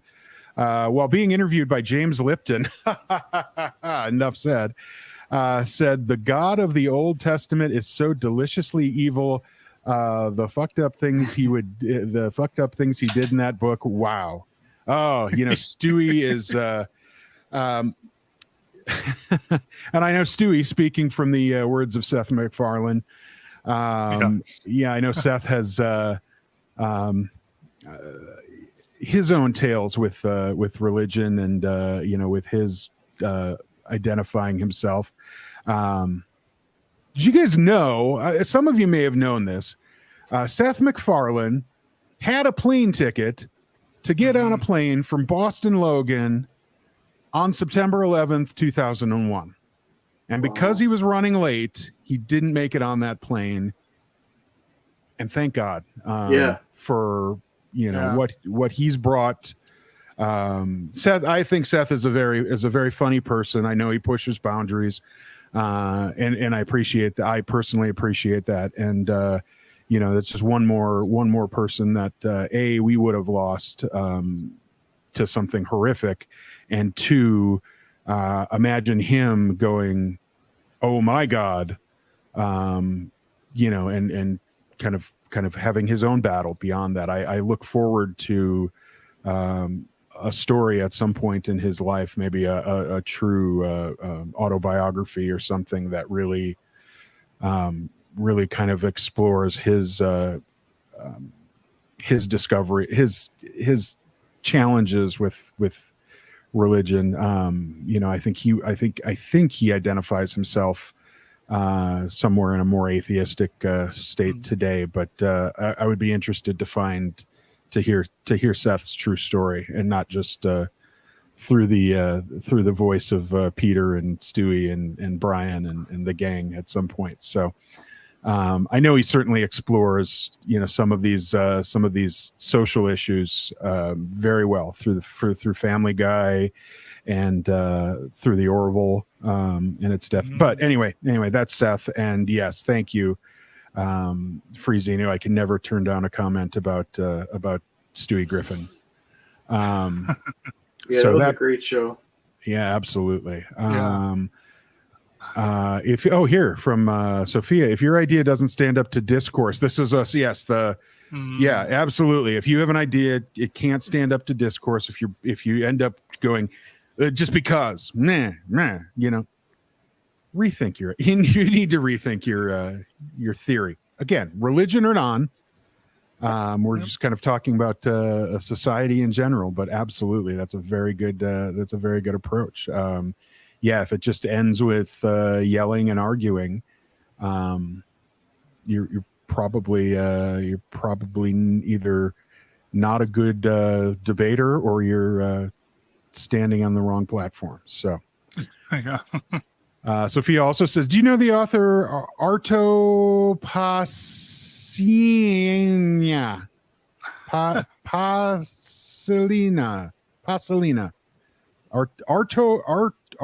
Pasolina. He wrote an amazing book, Der Sohn des Donnergottes. You might like it. That might have helped if I had umlauts. But so that translates to the son of the Thunder Havers. Thunder, Okay. Thunderborn, Thunderhavers, something like that. Wow. Hmm. That is on des. Der son des Donnergottes. Yeah, wow. Yeah. Donnergottes. Donnergottes. That heavy on that des. Could never get I speak Hungarian, which is 18 cases, but I could never do Germans 4 with their des. That always tricked me. Des? Dein? Deine? Ein? Meine? Meines? I don't know why, but Hungarian with their 18 cases, no problem. 4 in German, and I don't understand des and minus. Meine. Darfisch auf die Toilette gehen. Nein, du kannst nicht. Okay. Fair enough. Bleib da bitte. Bleib da. I said, may I please go to the bathroom? And I was told no. So I said stay there until you Nein. finish the stream. that's true. That's If I true. have to wait, so do you. Oh, fair enough. Evelyn says, I'm also bothered by the idea that Job was compensated for the loss of his wife and children with a new wife and new children. Excuse me. Yeah. Fair enough. Job went through a lot. But understood. So, yeah, we're just had some great conversation going on in here too. Here. Sophia, the Book of Job allows you to call God somewhat of a sadist in a paper about governance and religion in a scientific context. Does it? Yeah. Yeah, okay. Yeah, I mean, Oh, that's what Yeah, we're I doing, think- isn't it?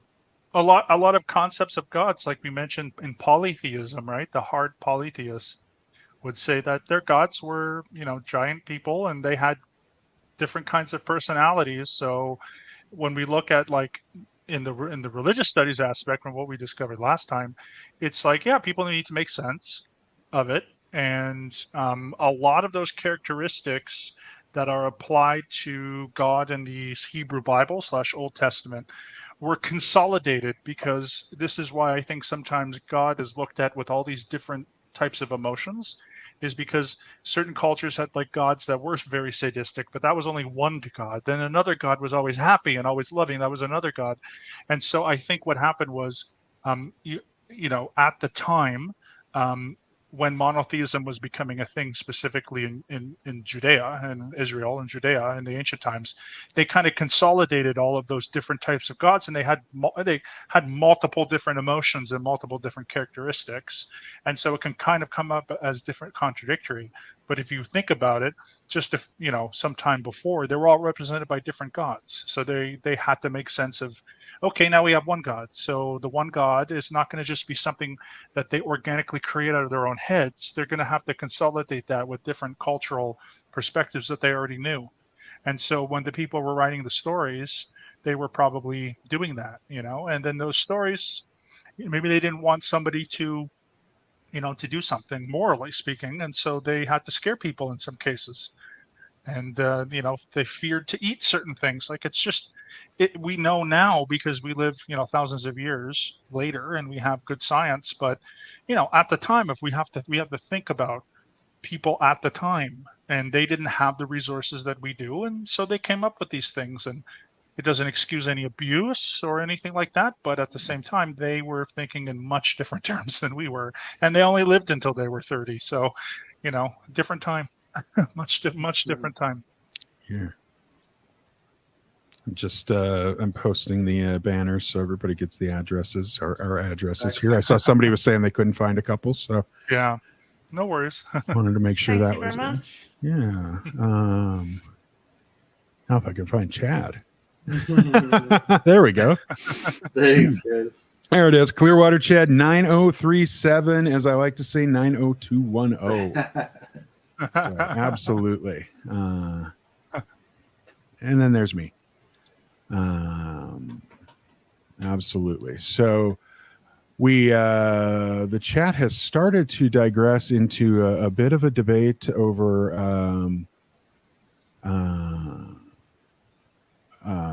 driving. So I'll leave it at that for that. But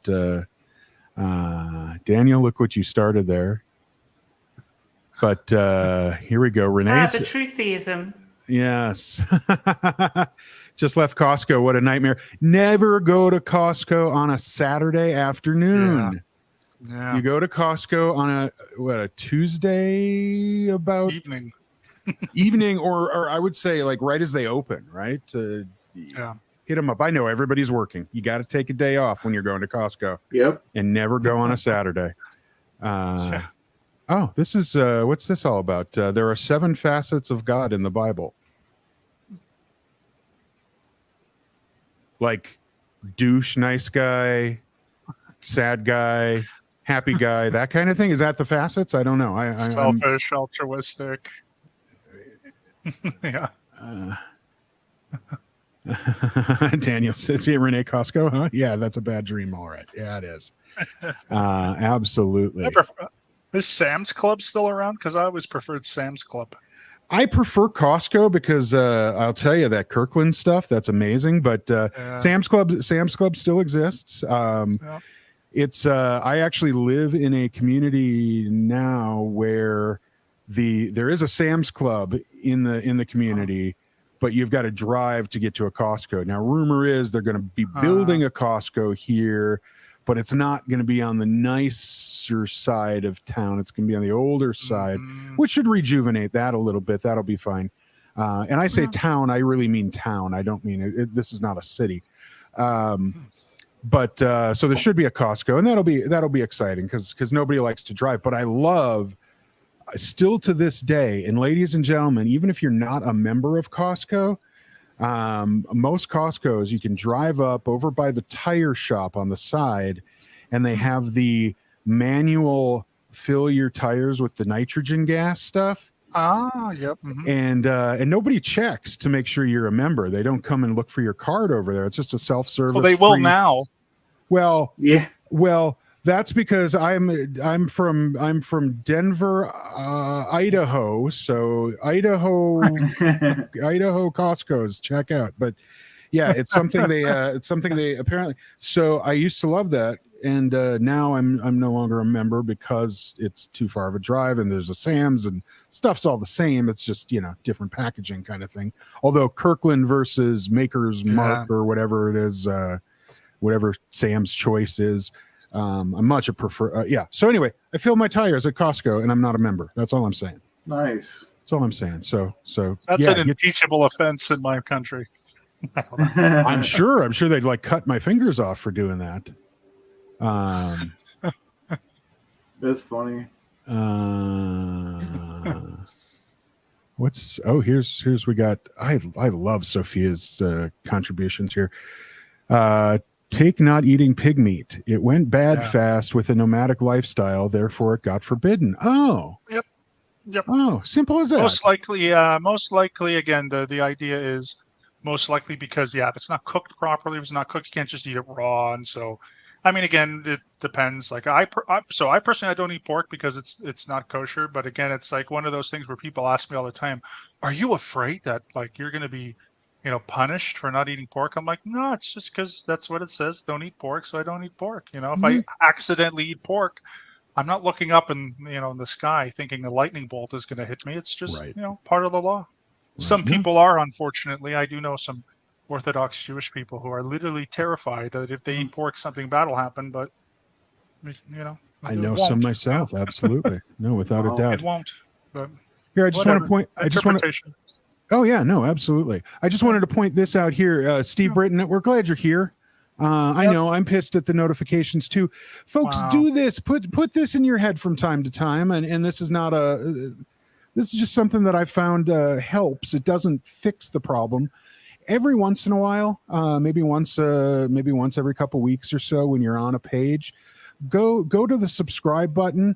And even though it says subscribed and it's got the little bell on there for all notifications, or you go to the notify me thing on the page, when you're on the page, click on the subscribe. In fact, everybody do it now. So hit subscribed and reselect the all bell. It sometimes helps refresh things. The fact of the matter is, it's just YouTube's got so much going on with these algorithms, and my God, there's millions and billions of people on YouTube these days that for some reason it just doesn't always work. But I found that sometimes, like Aaron Smith Levin, I have pretty much stopped getting his notifications unless every other time I go in and I resubscribe to his page, it sometimes will refresh it for a couple of days. And then, but yeah, there have been, I will get the, if Aaron was on with, what's her name? Liz Gale yesterday. I got the Liz Gale will be on in 30 minutes notification because they had apparently planned this one. And then I got the Liz notification when they went live, but I did not get Aaron's notification when they went live, and I'm subscribed with full notifications to both. So just refresh it from time to time. I can't say it'll work 100% of the time. I'm sorry, Chad. Aaron Levin Smith. That's right. My bad. Always my bad. I know. But give it a refresh and see if it'll work. If it'll help out. Just kind of put that into your thing when you're on a page, even if it says you're subscribed. Just re-click it. Re-click the subscribe with the bell. As far as the clicking the notify me thing on a page, that's hit or miss for me. And so I try, but the other option is leave your Discord open all the time and be on the Discord page, and maybe that'll tell you. But it's just YouTube is dumb these days because there are just too many of us bombarding it. I truly believe they keep trying to get better, and we get there. So, Creepy, you are never blocked. You will never ever be blocked. So that's right. Yeah, give that a try. That should help. It should help. It won't fix it completely.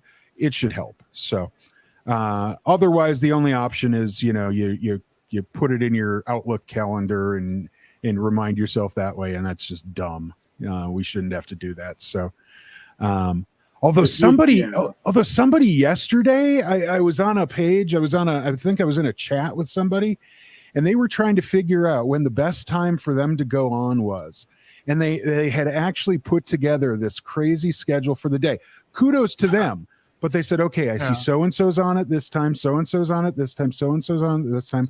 And of course, the one thing that they missed was Levin Smith, who just pops up when he pops up. So good luck with that schedule, folks. But nice. Anyway, maybe 4 a.m. somewhere, 4 a.m. on a Thursday or something. Yeah. Right. I mean, we all want everybody to see us live. That's just a fun feeling, and obviously it contributes to the chat that much better when folks are on live, like all of you are.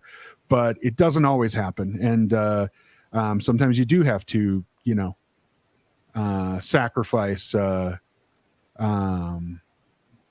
sacrifice some for others and catch others on the tail end or whatever. Anyway, we love having you all here. Joni, absolutely. I haven't forgotten. We will absolutely coordinate and get a live stream about that. That's something I definitely want to talk about with you. That's cool, Joni. Yeah, I have friends that are LDS. That's interesting stuff. That temple stuff is something else.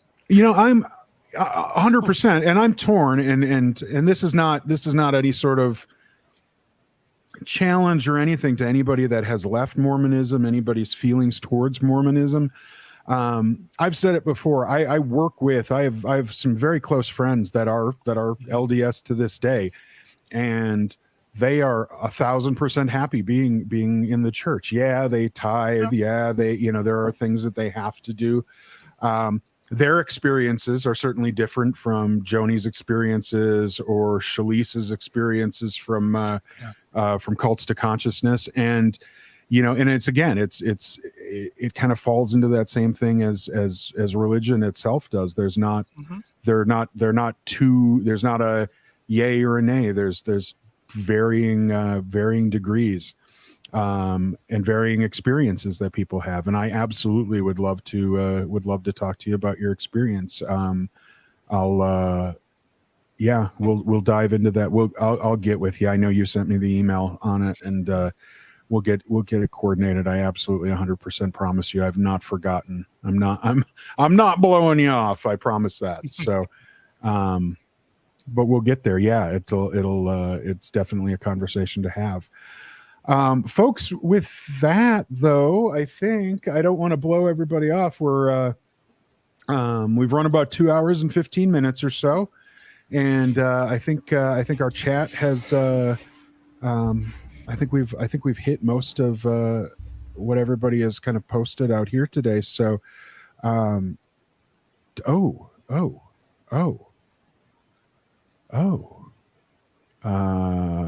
D. Hi.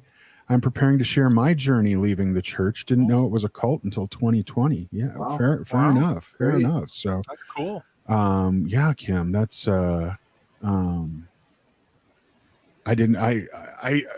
I think you had said something about that, and forgive me. I don't mean to go, oh, I didn't know that, because I think I did, but that, yeah, I definitely would love to hear that. If you need a second, if you don't have and you want somebody secondary there to, help ask questions or help steer things, let me know. I'm more than happy to be part of that. I think it's a fascinating journey whenever anybody leaves a church and has that discovery. We've certainly here on SPTV learned a lot about it through Scientology, but through Mormonism and through any other religion, to be honest, that's something we haven't as a group talked as much about. So we absolutely want to rock it out with Kim D. Hi. So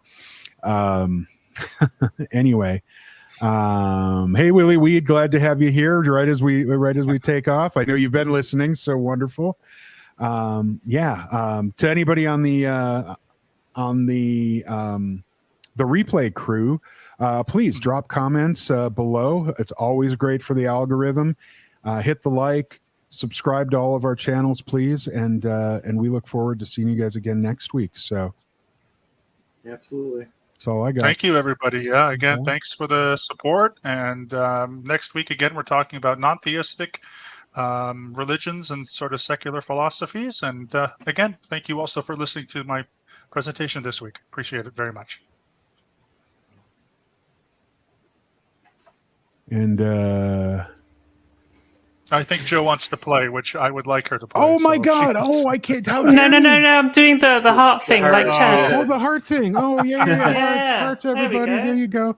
While we take off, I'm gonna ask you guys all to watch Mike Rinder stare at some water. So enjoy, everybody.